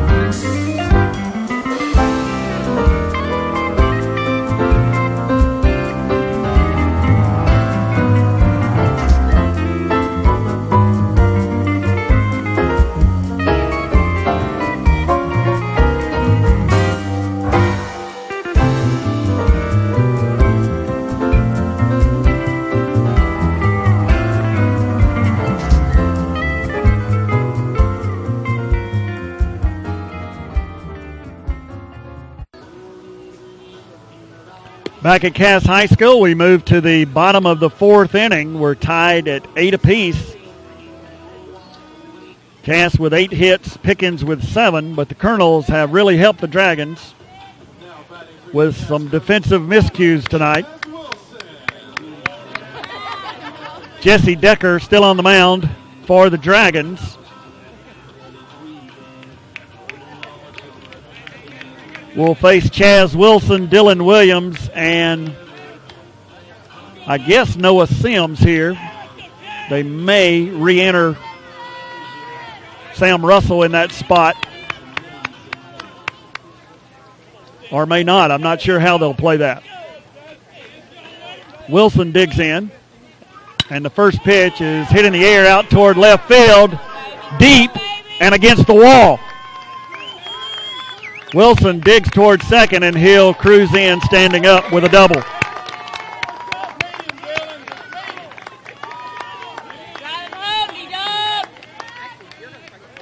So a line drive deep off the left center field wall for a double. And now Caleb Black will come in to courtesy run for Wilson, who moved from pitcher to catcher. Dylan Williams, the first baseman, will step in to face Jesse Decker. So Cass trying to regain the lead once again. And Williams hits a fly ball deep into left field. Left fielder going back. Can't get to it. And Williams is going to cruise into second. No one has fielded the ball as it comes into the infield. Caleb Black had to hold because he thought it might be caught, but now he's arrived at third base.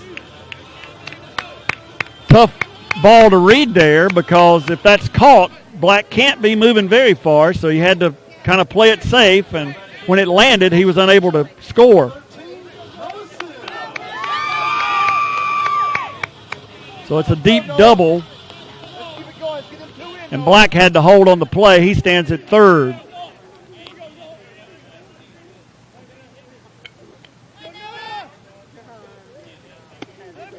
Brings up the pitcher, Noah Sims, who will hit for himself. Looks at a strike.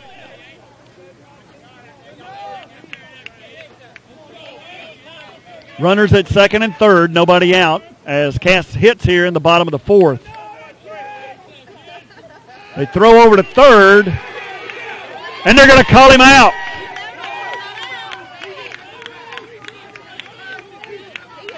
And Coach Williams is upset about that call. The umpire called Black out. And they're going to stay with the call.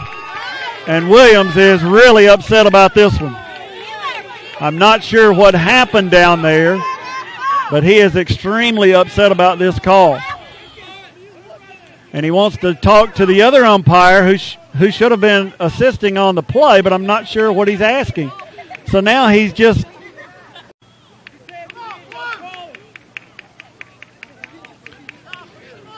so the conversation continues down there, and Coach Williams, who was standing about 2 feet from the play, is extremely upset by that call. And it does really hurt the Colonels here, who had nobody out in the inning. Runners at second and third, and now there's one out in the inning and a runner at second in an 8-8 game.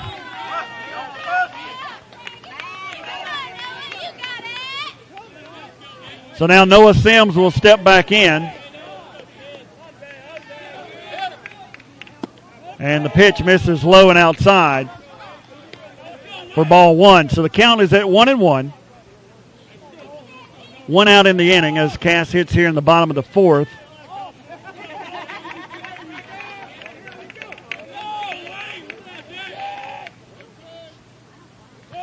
Sims squares and takes a strike over the outside corner.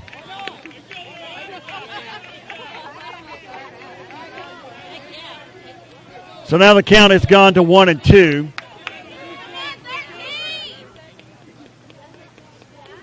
As Decker comes set. And his curveball missed outside. And the Pickens dugout wanted that pitch.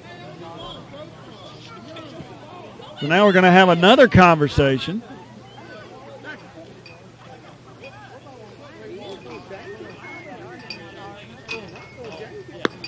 And I'm not sure what that one was about either. Now the second base umpire is having a conversation with the shortstop. So it must have been something about an interference play down at second. So we'll try it again. A 2-2 pitch is fouled away. Keep battling, Noah. Keep battling.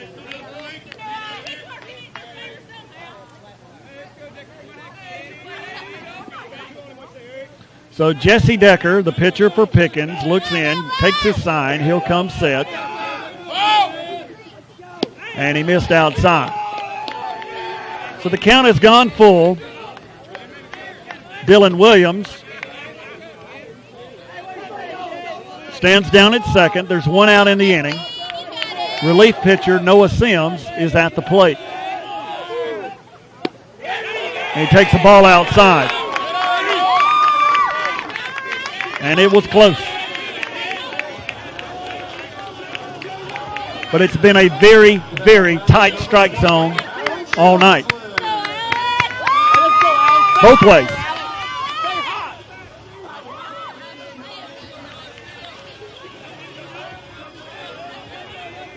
So still one out in the inning as the Colonels hit here in their half of the fourth. And it looks like we're going to get a courtesy runner now for the pitcher Sims. That will be Austin Gore.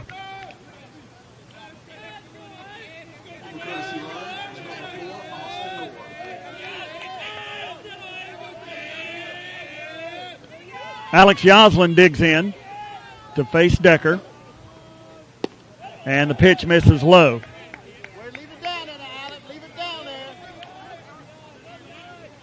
Game 3 of a 3-game series between Cass and Pickens. The two teams split the first two games. Cass winning 7-1 on Tuesday. Pickens won 3-2 on Wednesday.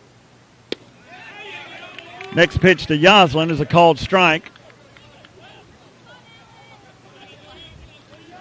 We're in Game 3, and it's 8-8 as the Colonels bat in the bottom of the fourth.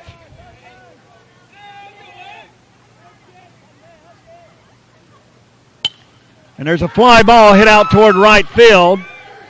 Prather is under it. He makes the catch. Dylan Williams is going to tag and try to make it to third, and he will be there successfully as he advances on the tag up. So pretty good lick there by Yoslin. deep enough to advance the runner, but it is the second out of the inning. Gore had to wait at first.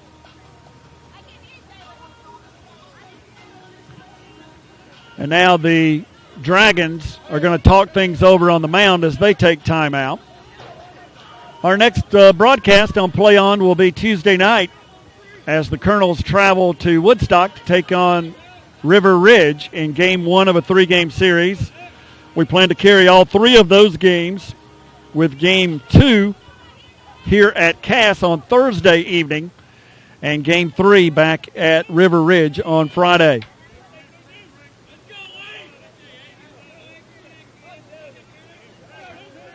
Two outs now in the inning and runners at the corners.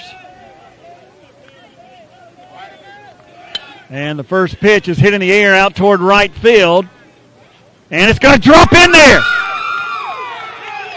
Right fielder can't get there. And they're calling it a foul ball.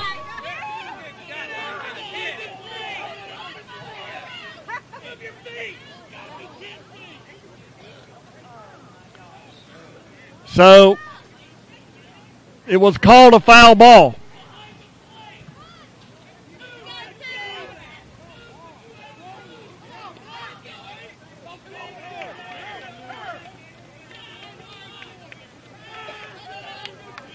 So all of that action, and it's just a strike.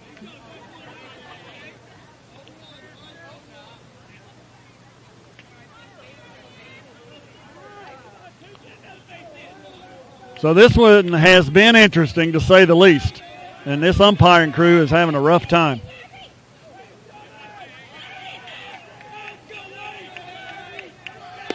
The next pitch missed low.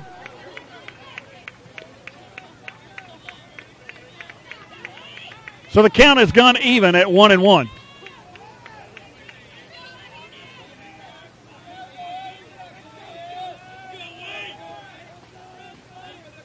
And that one is lined up the middle for a base hit. So Southern comes through after the first one was called foul down the right field line. He lines that one back up the middle for an RBI hit, and the Colonels have gone back on top 9-8.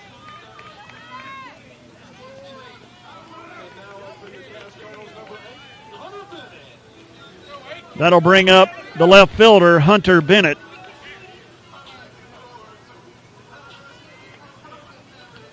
Bennett walked his first at bat and reached on a fielder's choice in his second trip to the plate.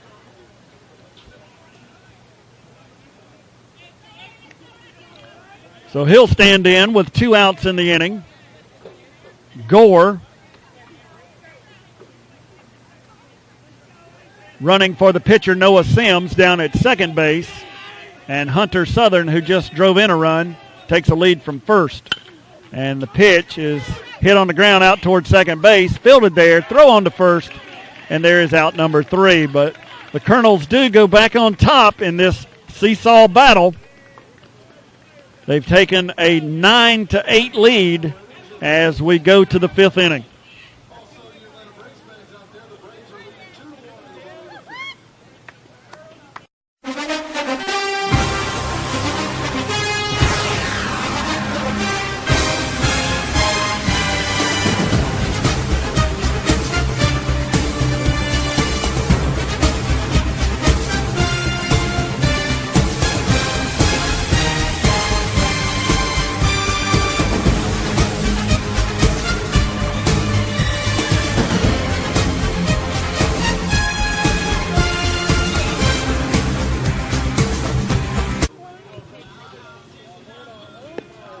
It's been a wild one here tonight. Some back and forth action between these two. But Cass does lead it after 4 innings by a score of 9-8.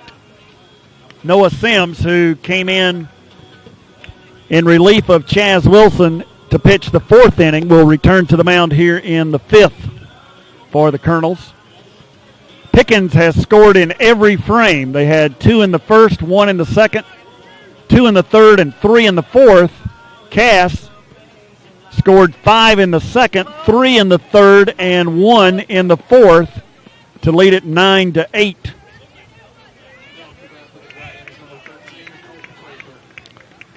Colton Prather, Brian Morris, and Kerry Cunningham will face Noah Sims here in the top of the fifth. First pitch is in there for a strike. And the changeup has him swinging again.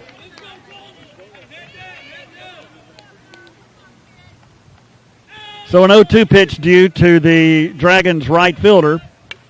And he hit it on the ground out to the first base coach, foul.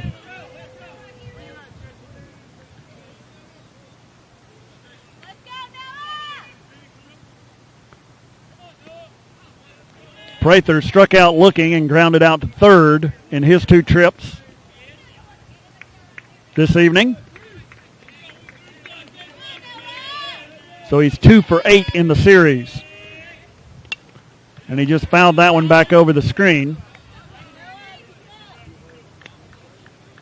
A .278 hitter on the season with 4 RBI. And he fouled another one back. That was going to be over the Cass dugout. Dylan Williams gives it a chase over there, but it's out of play.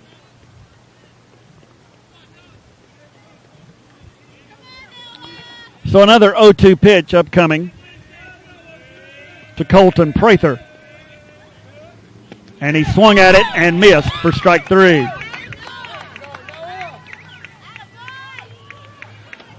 So that's the second strikeout of the night for Noah Sims. He's given up a couple of hits and a walk as he works his second inning of the night here. Brian Morris, the shortstop, will step in to face him.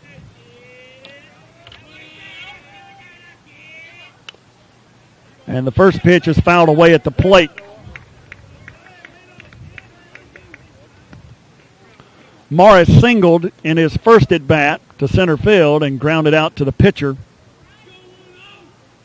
in his second trip to the plate.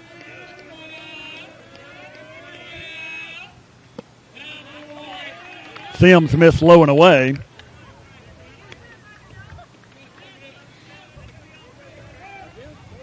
Nine to 8. Cass leading Pickens. We're in the top of the fifth. Cass baseball presented by Mountain Dew.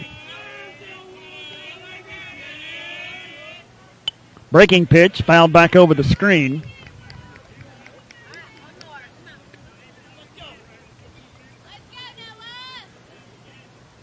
Cass trying to keep pace with Cedartown, who already won tonight over Gilmer. Fastball from Sims missed low.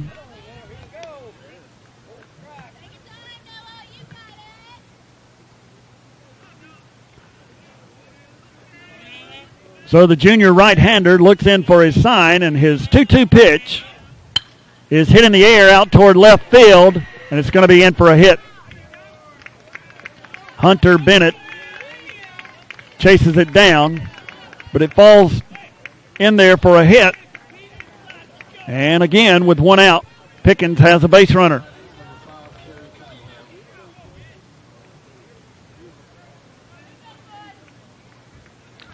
That brings up Kerry Cunningham, the catcher, and the number 9 hitter. He has struck out and walked. He squares and takes a fastball over the outside corner for a called strike 1.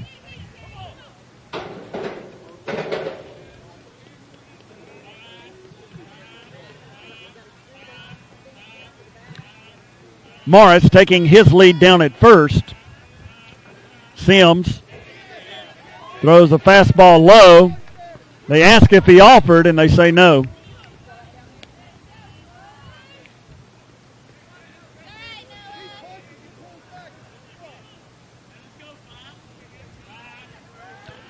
So a 1-1 pitch due to the Dragons' number 9 hitter and catcher. He squares and fouls it back as he attempted to bunt.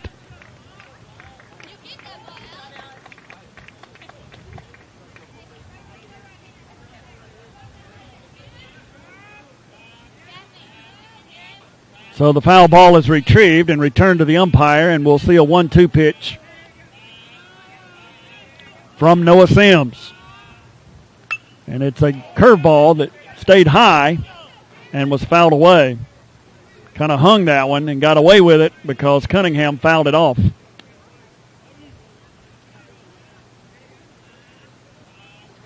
Sims trying to clean some of the mud out from his cleats. Toes the rubber and takes his sign from his catcher, Chaz Wilson. And he throws a breaking pitch that's hit softly out in the air toward left field, and Hunter Bennett fell down. Bennett fell, unable to field it, and all hands are going to be safe again, and Bennett is still down out there as he stopped to try to field that, and his feet came out from under him.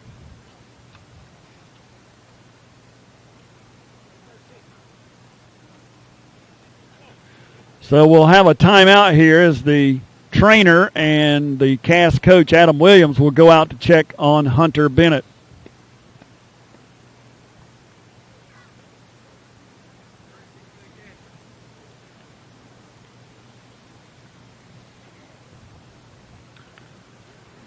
So we'll have just a moment here while they check on the Cass left fielder.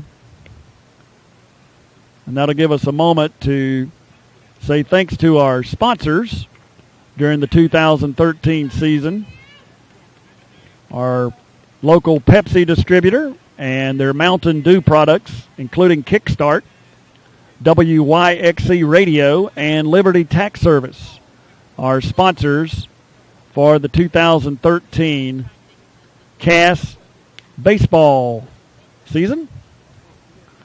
We also want to tell you a little bit about how you can follow the Colonels all season long on social media, on their Facebook page, Cass High School Baseball, and the Twitter handle for the Colonels is @CassBaseball. It looks like Bennett's going to be okay out there. So Eric Justice will step in now, with runners at second and third.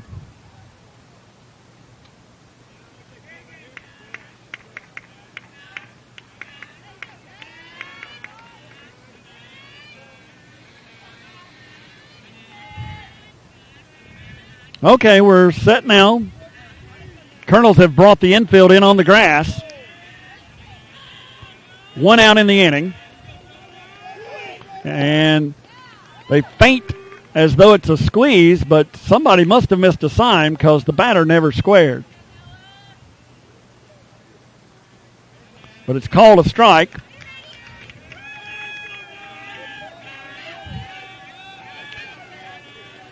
So 1 strike in the inning. Now he squares, turns, and then swings and misses, and Wilson blocked it for strike 2, forcing the runner to stay at third. So now it's an 0-2 pitch.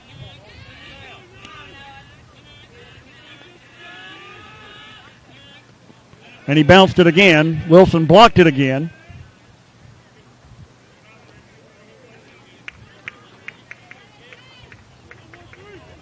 So 1 out in the inning. Runners at second and third. Cass with the infield in on the grass, and Sims' 1-2 pitch is low for a ball.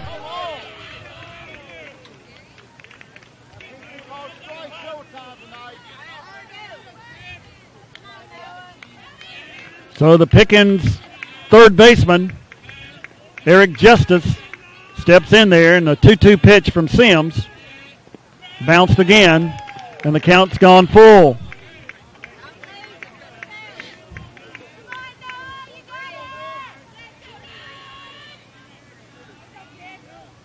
So Sims working from the stretch with runners at second and third, looks in for his sign.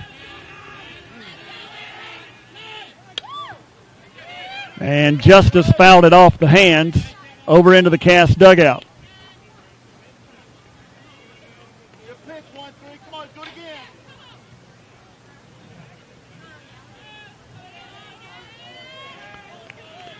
So a 3-2 pitch due to Eric Justice. And he lunged at it and looped it out into center field for a hit. And now the throw to the plate allows the runner to move up to second base. And the runner at third was not going. So although that won't be scored an error, it's another mistake that allows another runner to get into scoring position. But a little looping line drive single drives in the tying run.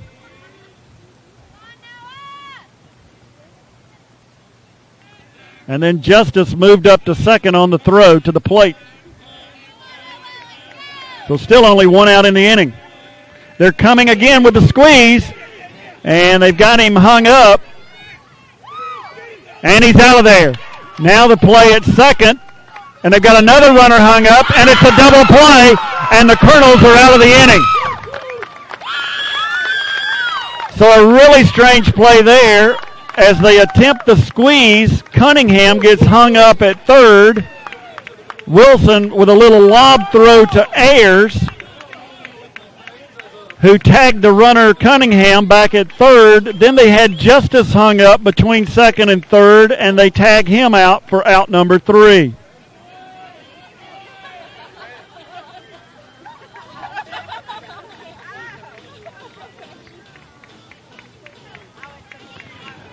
So, a really strange play there, but it's another one that ends the inning.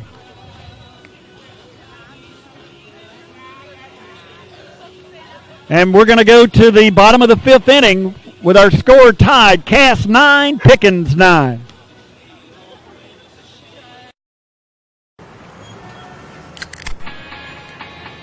Now when the sun come up, I'll be there to say what up in the morning. Perfectly at peace, so I move along a bit higher. I'll be up and away, cause they gon' judge me anyway. So whatever, I'll be up and away. Crack open a can of new Kickstart by Mountain Dew. The perfect mix of dew, real fruit juice, and just the right amount of kick. Kickstart your day.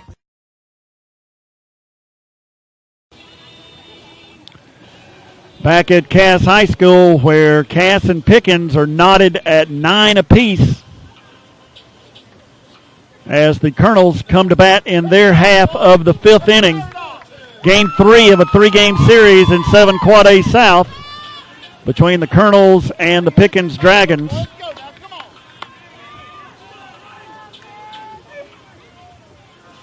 Cass will send 9, 1, and 2 to the plate here in the 5th. Chris Morton, the right fielder.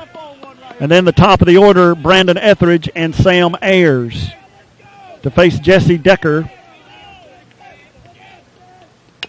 And the first pitch is grounded back to Decker. He bobbles it briefly, but then throws on to first for the first out of the inning.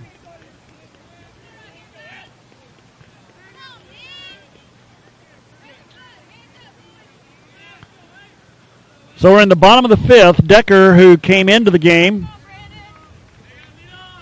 back in the 2nd inning, is now the pitcher of record for the Dragons. Brandon Etheridge steps in, the Cass center fielder. Takes a ball outside. Etheridge, with a couple of hits, he homered the grand slam that put Cass ahead early in the game over the center field wall, and then he singled to the shortstop in his last at bat. Fouls that one back.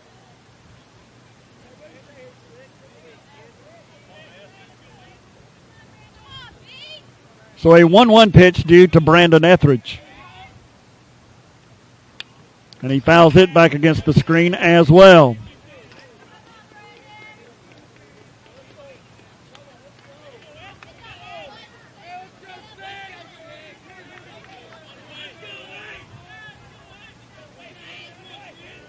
Cass and Pickens battling in the bottom of the 5th, tied at 9.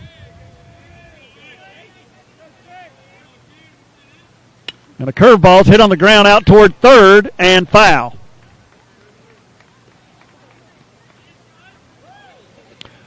Etheridge just kind of squibbed it down the third baseline. And just as it reached the bag, it trickled foul. Fielded out there by Justice. And he immediately helped the umpire with a call. It was foul. And another 1-2 pitch to Brandon Etheridge. Missed low and inside.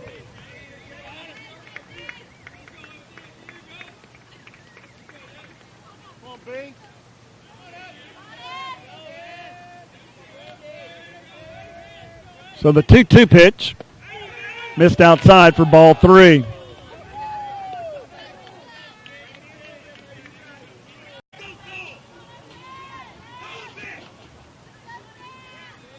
And the Pickens dugout is all over this home plate umpire.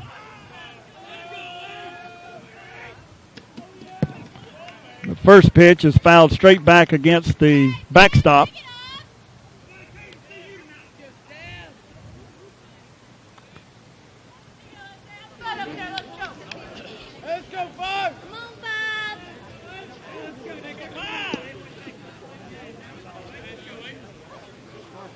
So an 0-1 pitch coming up to Sam Ayers. Instead, they throw to first. Etheridge back safely, and the ball got away. Etheridge is rounding second, and he stumbles at second. He was on his way to third, but he'll have to stay at second after he stumbled rounding second base.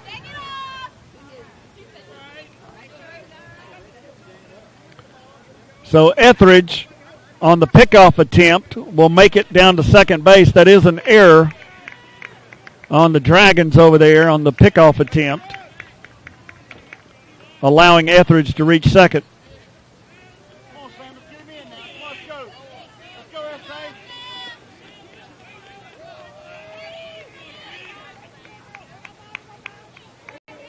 S.A. Ayers digs back in now, with Etheridge taking his lead down at second, but he'll take time out as Decker took a long time looking in for his sign.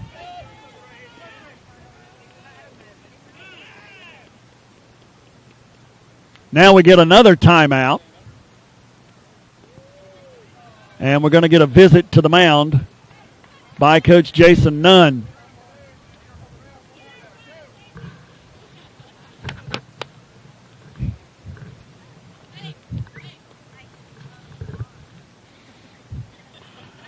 So Nunn makes his way out to the mound to have a talk with his pitcher, Jesse Decker. And meanwhile, Coach Adam Williams will have a chat with his hitter, Sam Ayers. Cass batting in the bottom of the fifth in a 9-9 contest.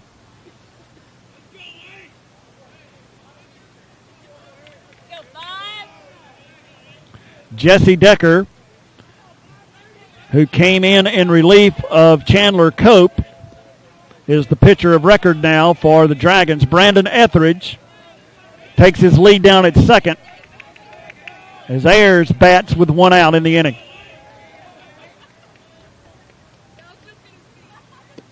And a curveball missed low and away. So I'm not sure what the discussion was about, unless they had some kind of pickoff play designed that he wanted to try.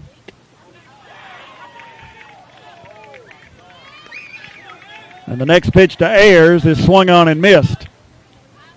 So our count has gone to 1-2 to the Cass shortstop.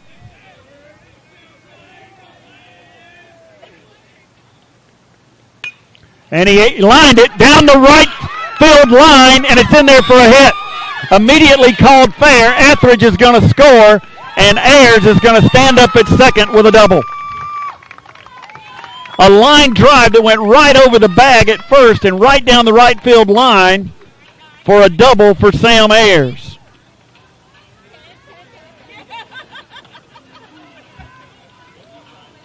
And now we're going to get another visit to the mound and a pitching change by the Dragons. So we'll take a break. Cass has taken a 10-9 lead. We'll be back with your changes in just a moment.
The new pitcher for Pickens will be Dylan Childers, who has been out in center field, taking his final warm-up tosses. It's been a wild one tonight. Cass leading it 10-9 as they bat here in the bottom half of the fifth inning. Sam Ayers, who just doubled over the first base bag and down into the right field corner to drive in Brandon Etheridge, stands down at second. And the Cass hitter with one out in the inning will be the catcher. He was the starting pitcher, now the catcher, Chaz Wilson.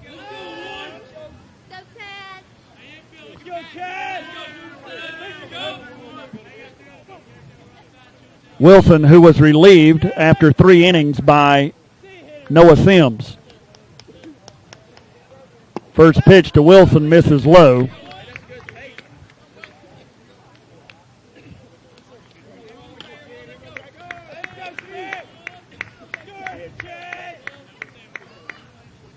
And the next one is swung on and missed.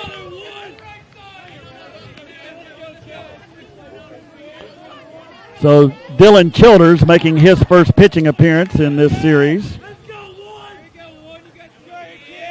Left-hander looks in. And the pitch to Wilson is lined through the middle into center field, and that's going to drive in Sam Ayers. So Wilson makes a big turn down there at first after he drives in a run, but he'll stay at first base.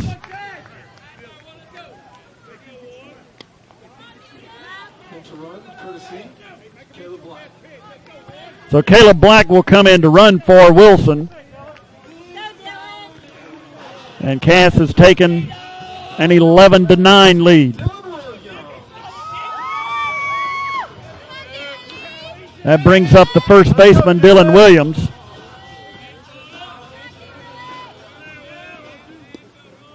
Black taking his lead over there at first. A short lead with the left-handed pitcher. And the first pitch sails high for a ball. Catcher Cunningham did a 360 after he caught that one.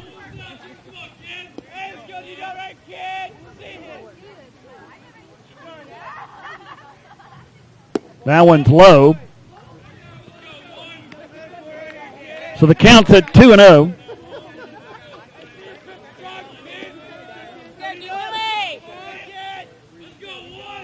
And they're going to throw over. Black's back in.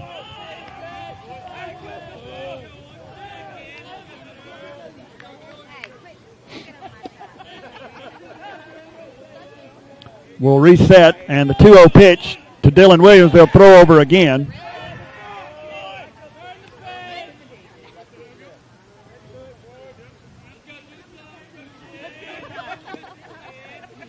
So Williams again will step in. And the pitch to the plate this time missed outside. Hey, Dylan, it's got to be that, buddy. We're looking one spot here. We're looking one spot.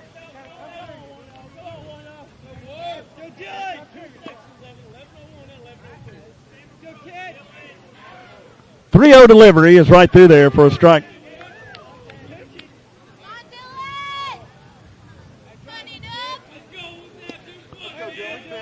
So 1 out in the inning. Colonels with a runner at first. That's Caleb Black, who's the courtesy runner for Chaz Wilson, who just drove in a run. That one off the hands, fouled over to the Cass dugout.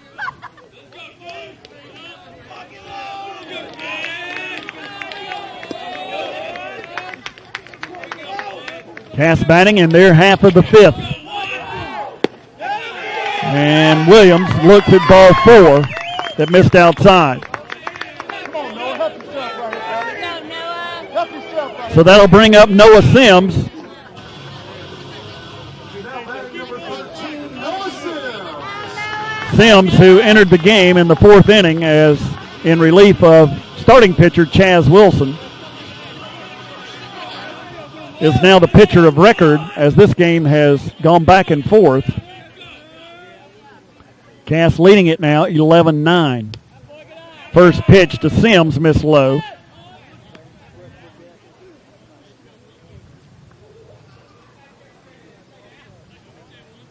Only the 7th at bat of the year for Noah Sims.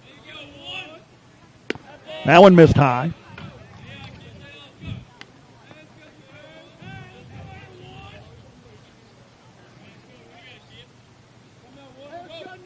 The Cass pitcher looking for his first hit of the year.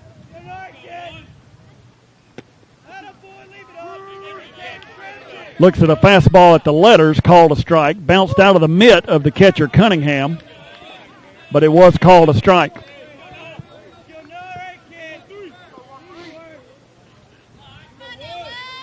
Black leads from second, Williams from first. And a fastball at the knees is called strike 2. Alex Yoslin, the designated hitter, waits on deck. Childers takes his sign and comes set and throws it by Noah Sims for a strikeout and out number 2. That's all right, Noah. That's all right, buddy. So the designated hitter, Alex Yoslin, will step to the plate with 2 outs. Cass Baseball presented by Mountain Dew. We're in a wild and woolly one here tonight in the bottom of the 5th. Colonels leading the Dragons 11-9. And Yoslin swings through a fastball at the knees.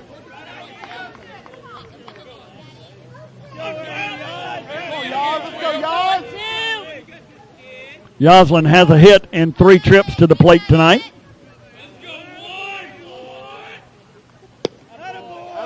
As that pitch misses low. Yoslin flied out to center. Had an infield hit and flied out to right.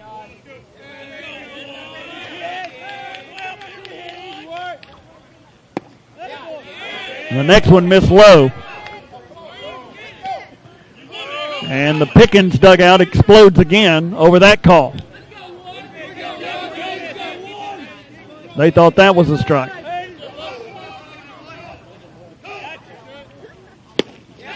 Next one is a swinging strike.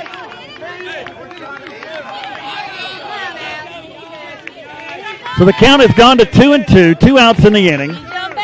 Cass with a couple of base runners here. They've taken an 11-9 lead. And Yoslin hits it on the ground, foul, past first. Hey, what a battle, buddy. What a battle. What a battle.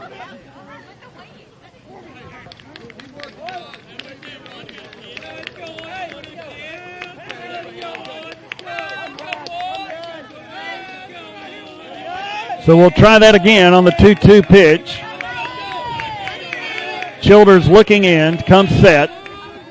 And Yoslin hits it on the ground, slowly out towards second. Second baseman fields and throws it away. I'm not sure he was going to get Yoslin anyway. It would have been a bang-bang play. So we'll give Yoslin a hit, but then the throwing error allows the run to score. I'm not sure he was going to get Yoslin out anyway. So we'll give him an infield hit, but then score the error that allows the run to score.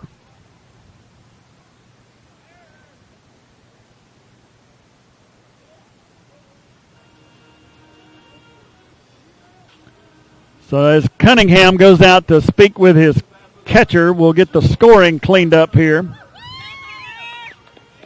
Runners move up to second and third on that same play.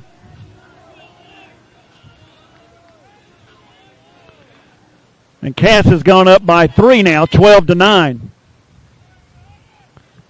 Hunter Southern steps in for the Colonels in a big spot here with 2 runners in scoring position. Takes the first pitch from Childers high for a ball.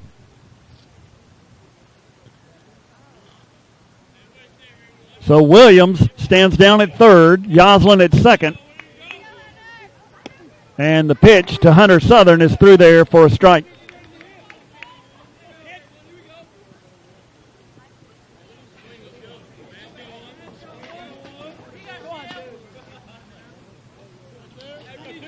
So a 1-1 pitch due to the Cass third baseman. Misses high.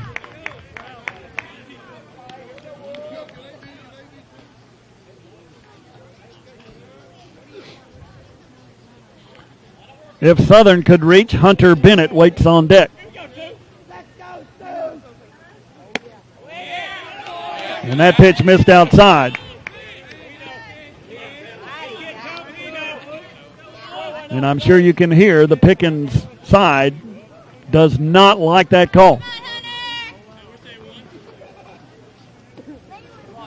And neither side has liked many of the calls tonight. That one missed high for ball 4.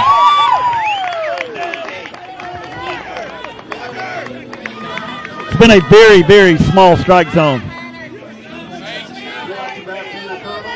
So the Colonels have adjusted and started taking more pitches.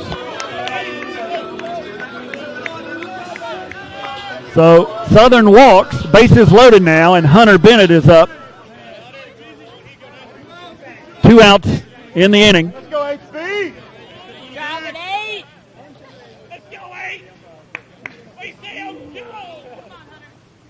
And the first pitch to Hunter Bennett is outside for a ball.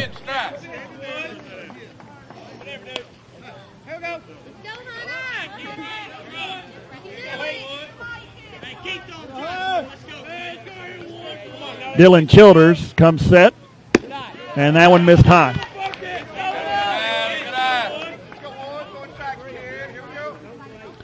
So Cass with a chance to break things open here, but there are 2 outs in the inning. That one's in there for a strike.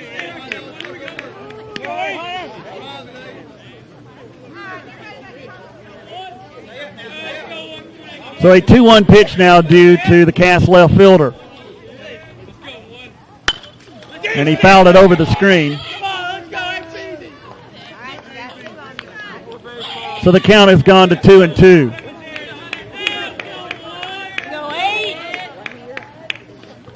So Williams leads from third, Yoslin from second, Southern from first. Pickens pitcher Dylan Childers looks in.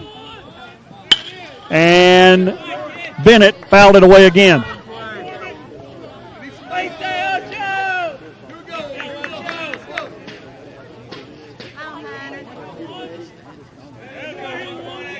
So another foul ball, and we'll get another 2-2 pitch.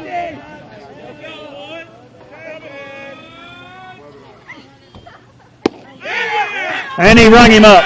Strike 3 at the knees. Take it off. Let's go. So the strikeout will bring the inning to a close. We've completed 5 innings from Cass High School in this 7 Quad A South matchup. And the Colonels lead the Dragons 12-9.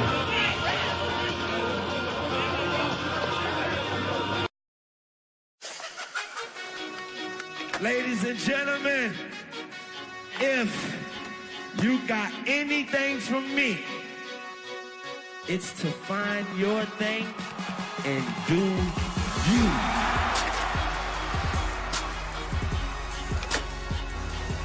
Because we all know it's not what you do, it's how you do.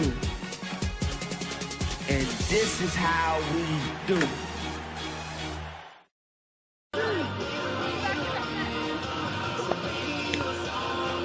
As we mentioned, it's been a wild one tonight. 12-9, Cass leading it as we go to the top of the sixth. A lot of errors, both teams. Cass committed several of those early and got behind. Now Pickens has made a few errors here in the middle to latter innings. We move to the top of the sixth. Noah Sims still in there for the Colonels on the mound.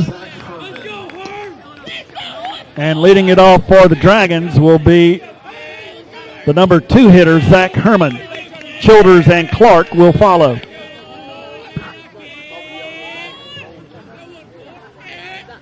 First pitch from Sims is swung on and missed.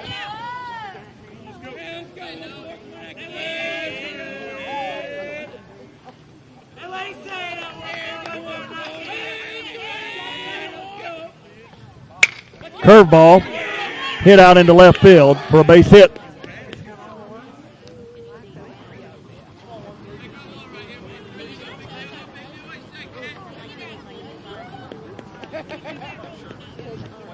So that will bring up now the pitcher, Dylan Childers. Started the game out in center field. Now the pitcher in the contest.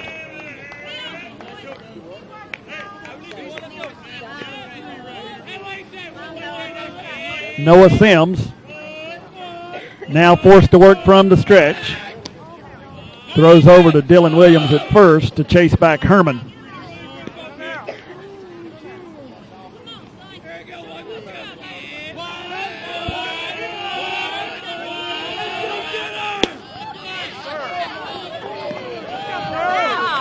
And that one's called a ball, and I'm not sure why from this vantage point. So the strike zone has been minuscule, to say the least.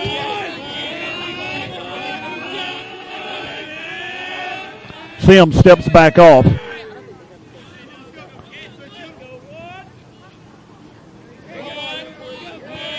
And it's been tight for both teams, I have to say that.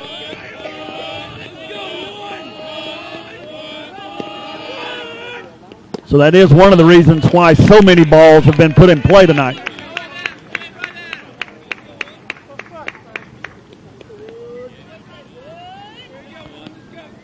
Sims misses again, so the count's gone to 2-0. And the next one is fouled back against the screen.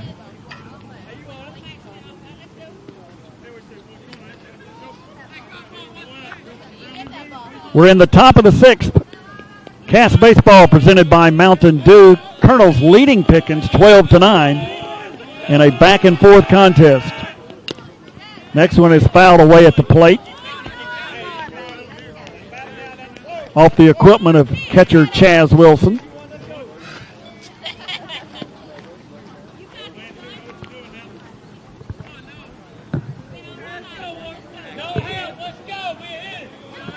So a 2-2 pitch now due to Childers. And he hit it in the air out towards center field. Brandon Etheridge is there calling for it. Makes the catch. Flips it back into the infield, and there's out number 1.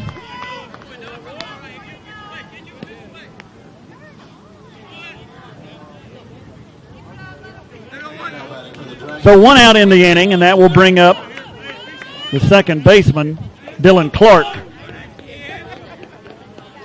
who, as I mentioned earlier, has a home run on the year, 17 runs scored, 14 RBI, and hitting well over 400. He's probably their best hitter in the lineup. And he just lined that one all the way down to the Cass hitting facility. It hit the facade there and ricocheted back out onto the field. but it's a long strike. Clark swings a good bat. Sims working from the stretch. Throws a curveball that's fouled off at the plate. Clark was out in front.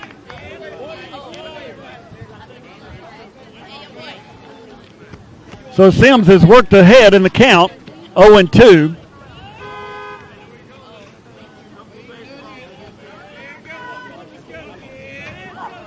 Herman taking his lead down at first as Clark steps back in. Here's the 0-2 pitch. And it missed low for a ball.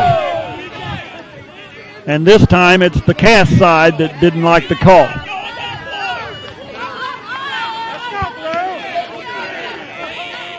Let's go, Colonels!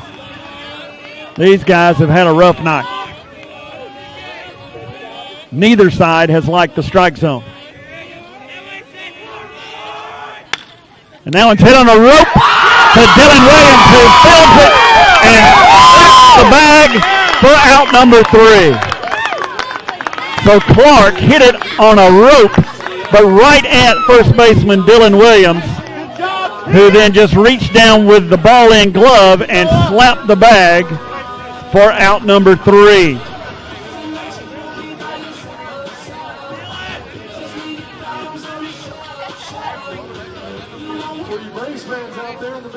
So we move to the bottom of the 6th inning with Cass leading Pickens by a score of 12-9.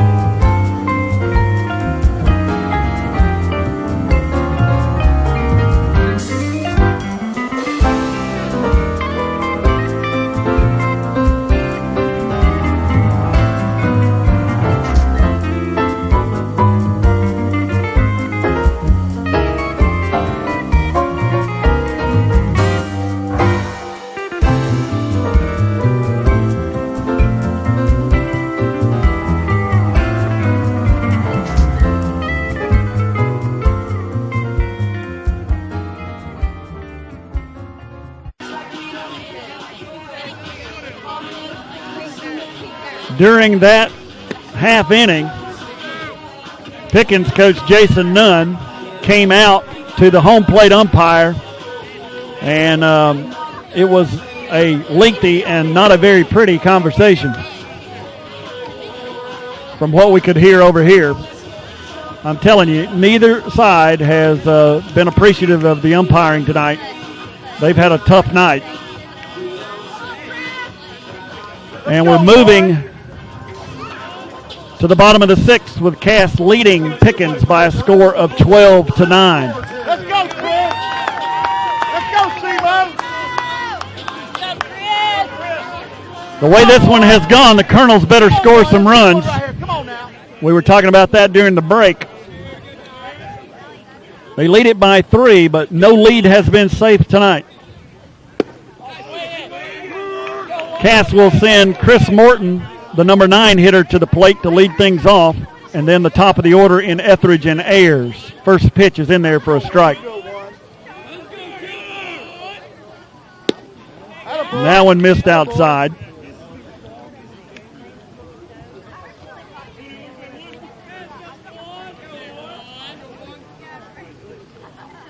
So the count's at 1-1 to the sophomore right fielder. And he looks at a ball high. Keep your eye on it, one. Keep your eye on it.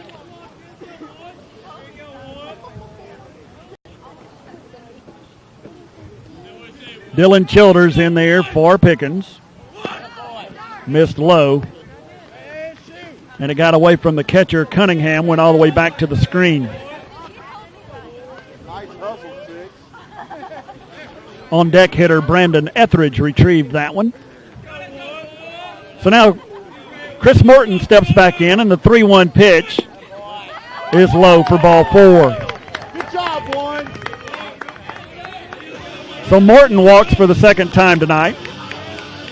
And that'll bring up the top of the Colonel's order. And leadoff hitter Brandon Etheridge. Etheridge has had a good night. Started when he hit a grand slam in his second plate appearance. He's also singled on the night and walked.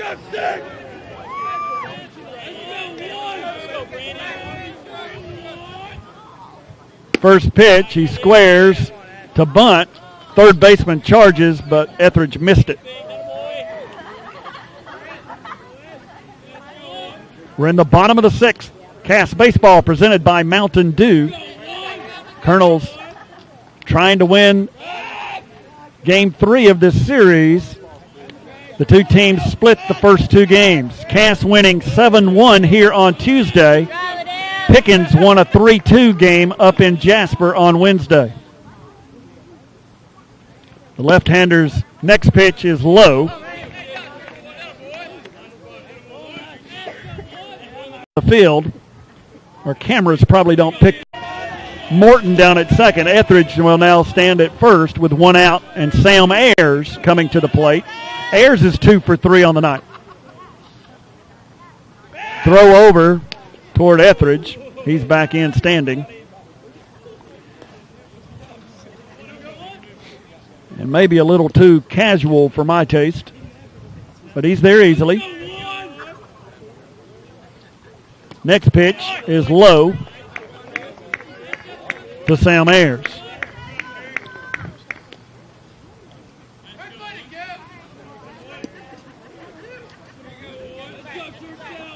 So Ayers digs back in, and they'll throw over to first again. Little closer this time, but Etheridge still standing up. Is back safely.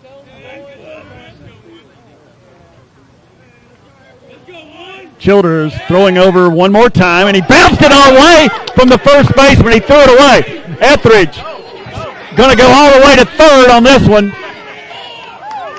And he's in there standing up. He takes a big turn at third, so Childers threw over there a few too many times. And the throwing error will move Etheridge all the way over to third.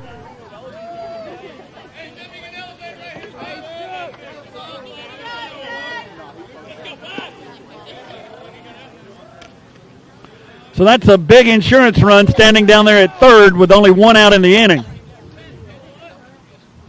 Come on, Sam. Hit ball hard right here, buddy.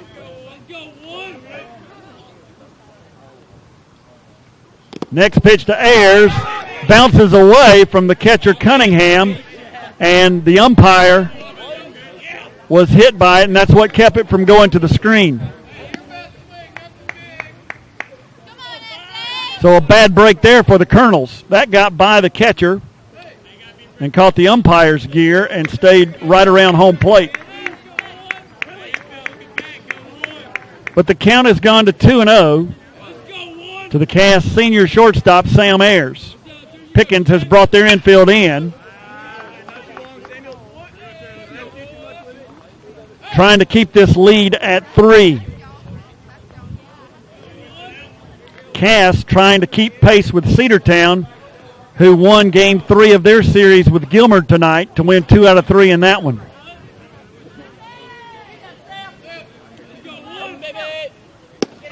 Fastball missed high. So a hitter's count now to Sam Ayers. 3 balls, 1 strike. There's 1 out in the inning. Brandon Etheridge leads from third, and Ayers swung and missed. All you need is 1, Sam. Go on 5. Go 5. We can do this 5. Come on, 5. So the count has gone full in a big spot here. Ayers took it outside. The ball got away from the catcher, and Etheridge is going to score. So the pitch missed outside for ball 4, and the passed ball leads to a run for the Colonels. A big insurance run.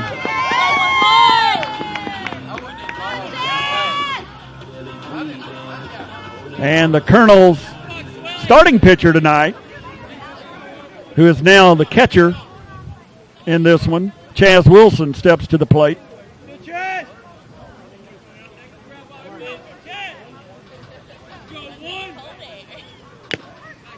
And a fastball swung on and missed, fouled back into the glove. Wilson with 3 hits on the night.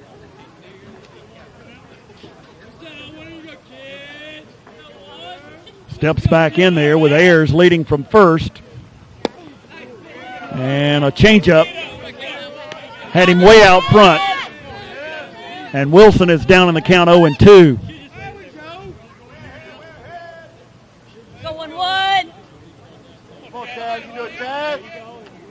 Next pitch, low and away.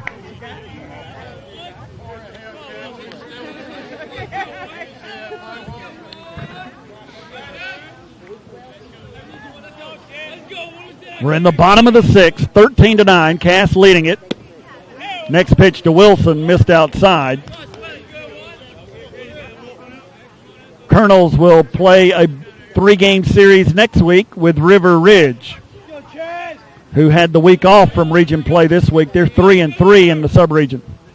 Next pitch to Wilson is fouled away. Let's go 1-1. So after getting behind 0-2 in the count, Wilson hanging in there to even the count at 2-2.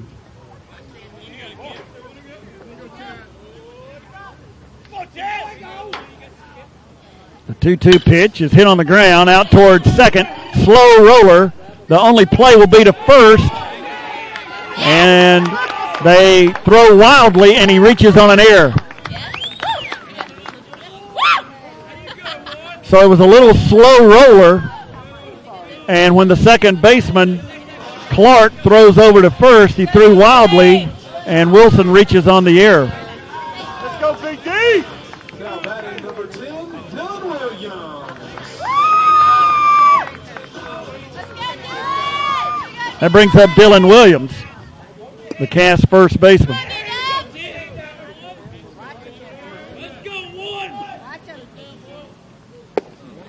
First pitch to the big right-handed hitter. Misses low and inside. Dylan Williams blew Pickens away on Tuesday night with 15 strikeouts in his pitching performance. And he just hit a ground ball into left field that's going to score a run. So he drove in Sam Ayers with that one. And the Colonels are up 14-9.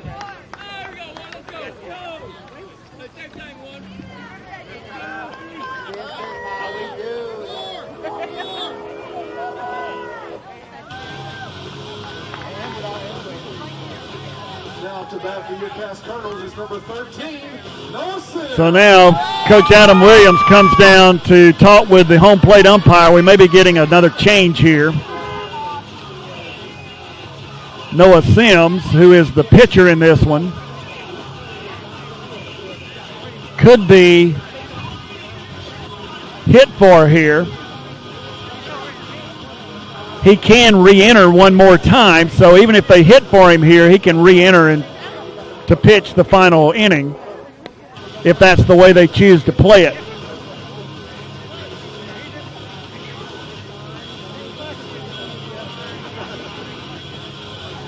Coach Jason Nunn makes a trip to the mound and is going to make a pitching change, though.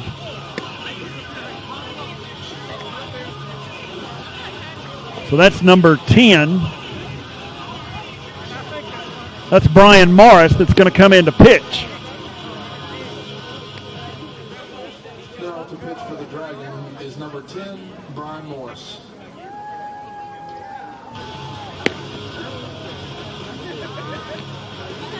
So Morris in there taking his warm-up tosses.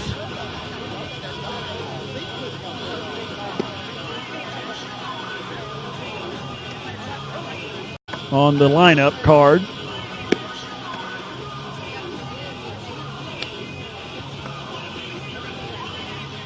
As you get to watch Morris take his warm-up tosses. When play resumes, Caleb Black, who's in there running for the catcher Chaz Wilson, will be down at second. And Dylan Williams will be the base runner at first. And the pinch hitter for Noah Sims will be Austin Gore.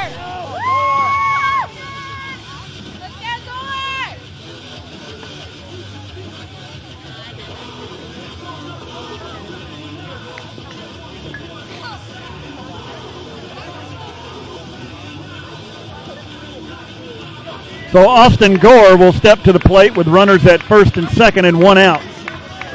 And he'll face Brian Morris, who's on in relief.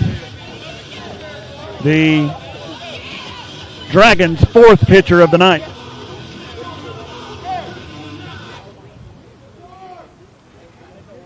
Morris working from the stretch. This is high and off the glove of Cunningham, and all the runners are going to move up. Bounced right off the mitt of Cunningham. So now runners at second and third for Gore.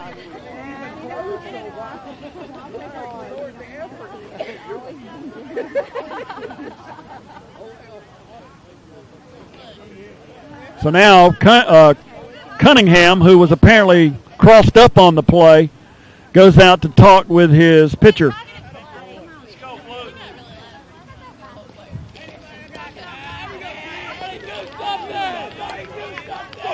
We're in the bottom of the sixth. Cass leading it 14-9. Rubber game of a three-game series. Each team won at home earlier in the week. Next pitch is high as well.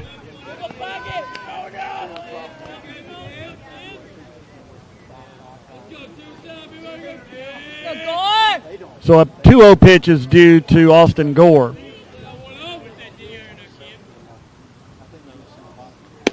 And that one's right through there for a strike.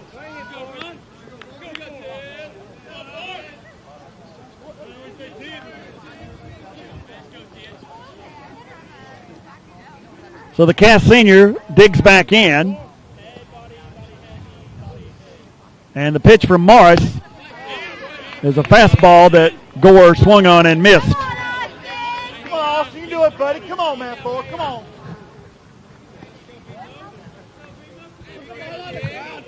Cass with runners at second and third. And Morris takes his sign and missed high.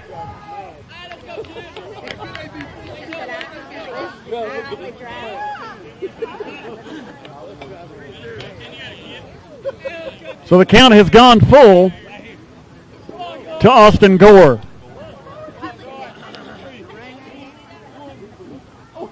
And that one missed low and away for ball four. So Gore coaxes a walk. And that brings up the designated hitter, Alex Yoslin. Still just one out in the inning. Yoslin with a couple of hits tonight in 4 trips to the plate. Let's go, Yoslin! Bases full of Colonels, 1 out in the 6th. And the pitch missed high.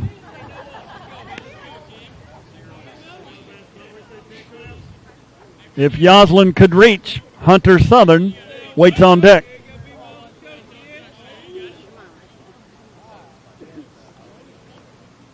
Yoslin hits it on the ground out toward first. Throw to the plate is low. Gets away from the catcher. And it's another Pickens error.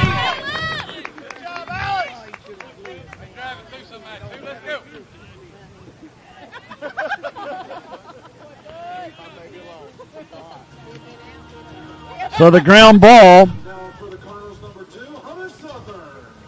results in another Cass run, but it is another Pickens error.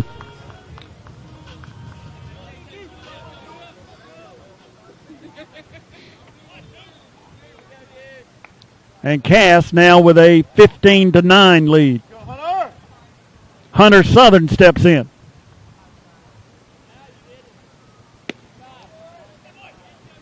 And the first pitch he sees misses outside.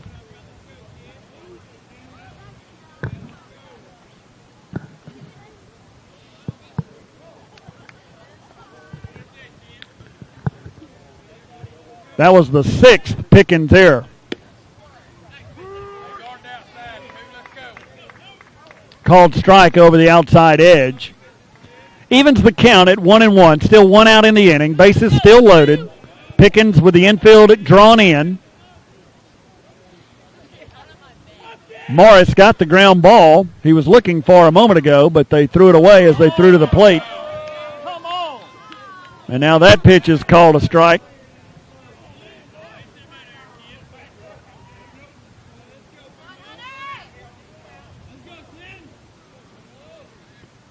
And a 1-2 pitch now due to the Cass third baseman. And it missed high.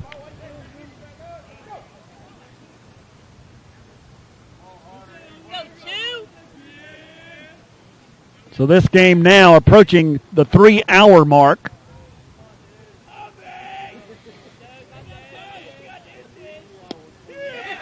And there's a called strike at the knees.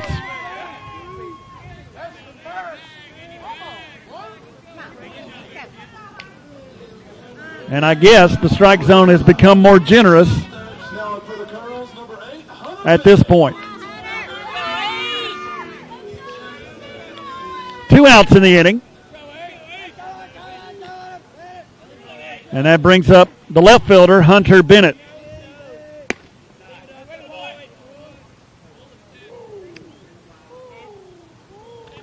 First pitch misses high.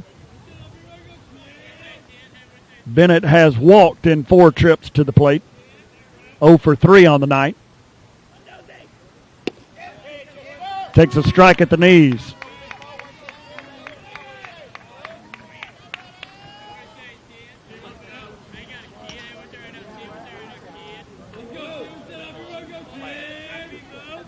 Morris looks in for his sign.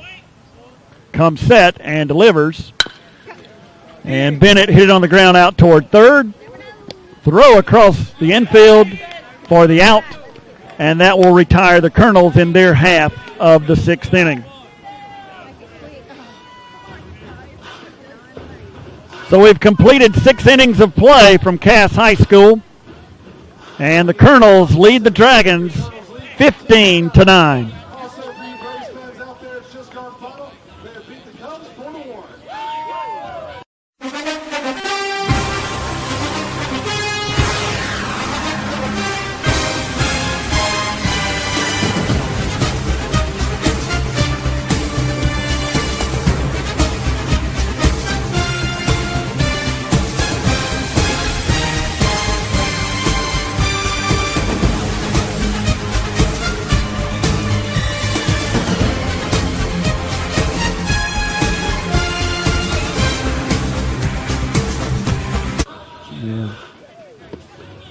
Back at Cass High School, where the Colonels will send Chris Hill to the mound to try to wrap this one up. They lead it 15-9.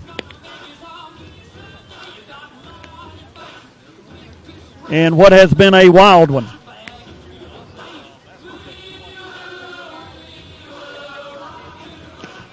Hill, the sidearm submarine-style pitcher, was used in about 5 straight games early in the season. He's seen limited action since that time. Now into pitch for your Colonels is number 20, Chris Hill. So Hill called on here to wrap things up for the Colonels and the Cass pitcher of record, Noah Sims.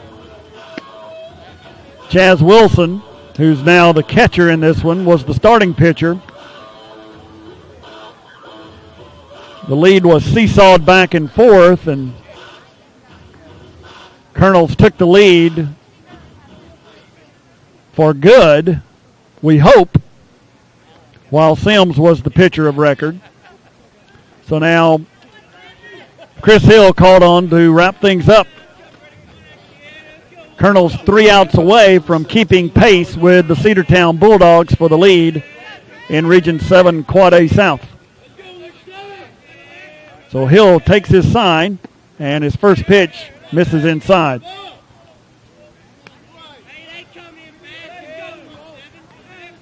on, CH, you can do it. Let's go 2-0. Taylor Logan up there for the Dragons. Looks at a strike. They'll send Logan, Jesse Decker, and Colton Prather to the plate in the top of the 7th. Next pitch from Hill is right through there again for a strike.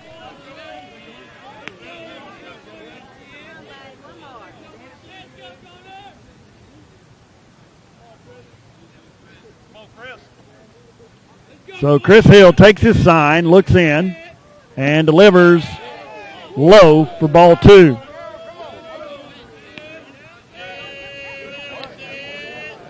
And again, very close.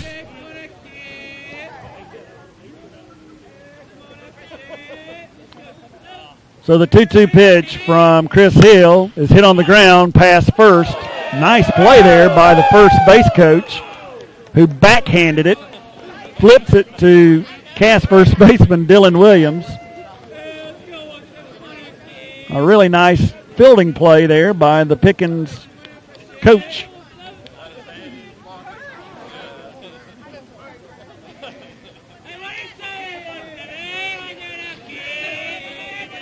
So a 2-2 pitch now due, and it fooled everybody, went all the way back to the screen.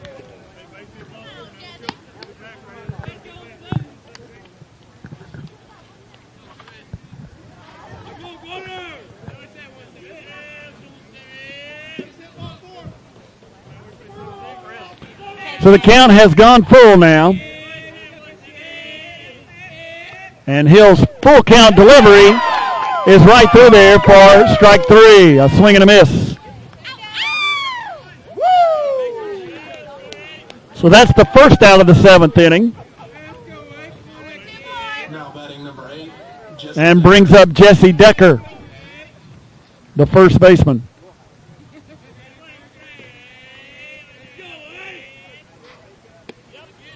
Strike right through there from Chris Hill.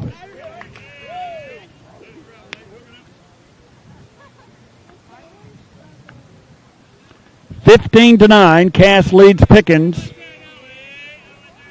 We're in the top of the 7th. Cass trying to wrap things up here with Chris Hill on the mound. He missed low.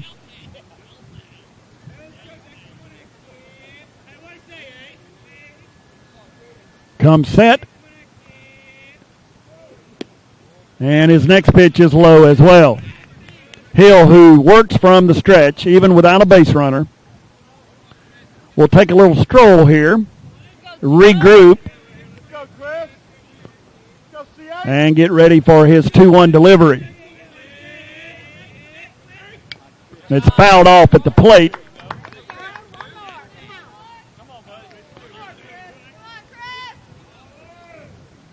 So the count has gone to 2-2 now to Jesse Decker.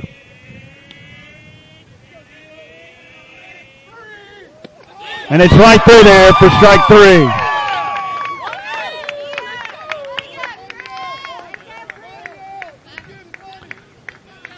So 2 strikeouts. And it brings up Colton Prather.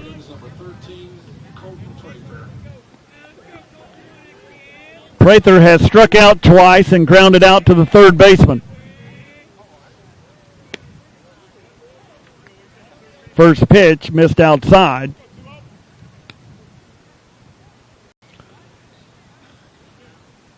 So the Colonels 1 out away now from winning this series, moving to 4-2 in region play. Cedartown won tonight already. They are 6-3 in region play, so effectively staying tied with Cedartown for the sub-region lead. Next pitch from Hill, right through there for a strike.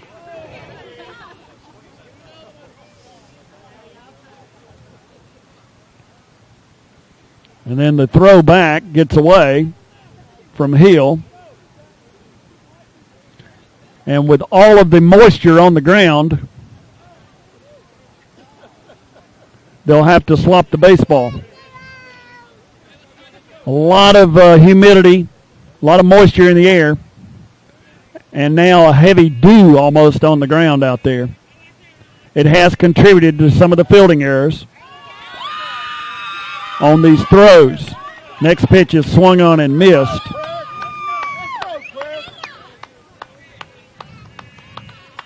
So the count is at 1-2 as Hill comes set. And it's swung on and foul tipped into the glove of Chaz Wilson for strike number 3. And the Colonels are going to win this one by a final score of 15-9. So we'll take a timeout, and we'll be back to wrap things up here at Cass High School right after these messages.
Now when the sun come up, I'll be there to say what up in the morning.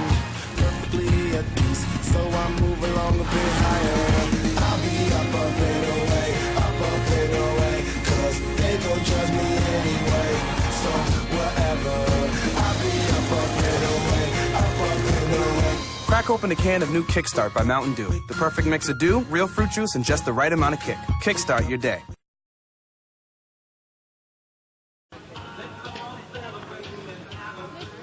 Back at Cass High School, where the Colonels have improved to 11-6 on the year and 4-2 in 7 Quad A South, and keeping pace with the Cedartown Bulldogs, who won tonight. Cedartown at 6-3 in region play, and Cass at 4-2. Colonels with 15 runs on 15 hits tonight. They did commit 5 errors. Pickens 9 runs on 11 hits. They committed 6 errors by our record, but the Colonels have won this one and won 2 out of 3 from Pickens in this Region 7 Quad A series. Again, as we mentioned, to improve to 11-6 on the year. Noah Sims, the winning pitcher for the Colonels, came on in relief of starter Chaz Wilson in what was a seesaw battle early. And then Chris Hill came in the 7th inning to strike out the side and secure the Colonels' 11th victory of the year.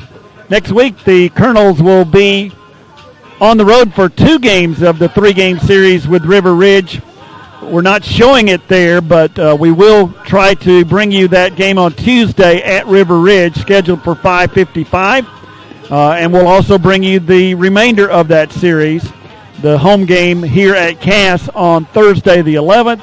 Then back at River Ridge on Friday night for Game 3 of the series with River Ridge. They are off this week in region play and are 3-3 in Region 7 Quad A. Then the Colonels, who are effectively tied with Cedartown, will play the Bulldogs in a 3-game series April the 16th, 18th, and 19th, with games at Cedartown on Tuesday and Friday, and a home game here at Cass on the 18th. Whether or not we carry all of those games, we know we'll carry the home game, but the other games we'll kind of wait and see about those as to whether or not we'll have those on Play On for you.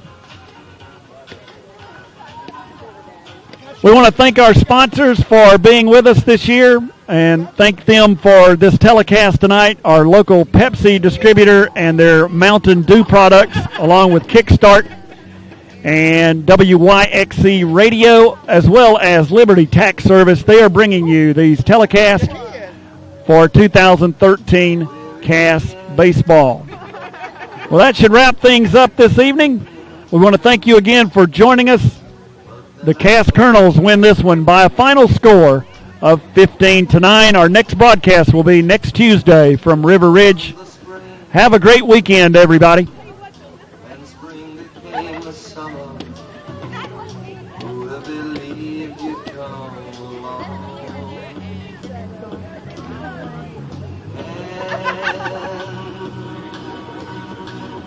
Touching hands.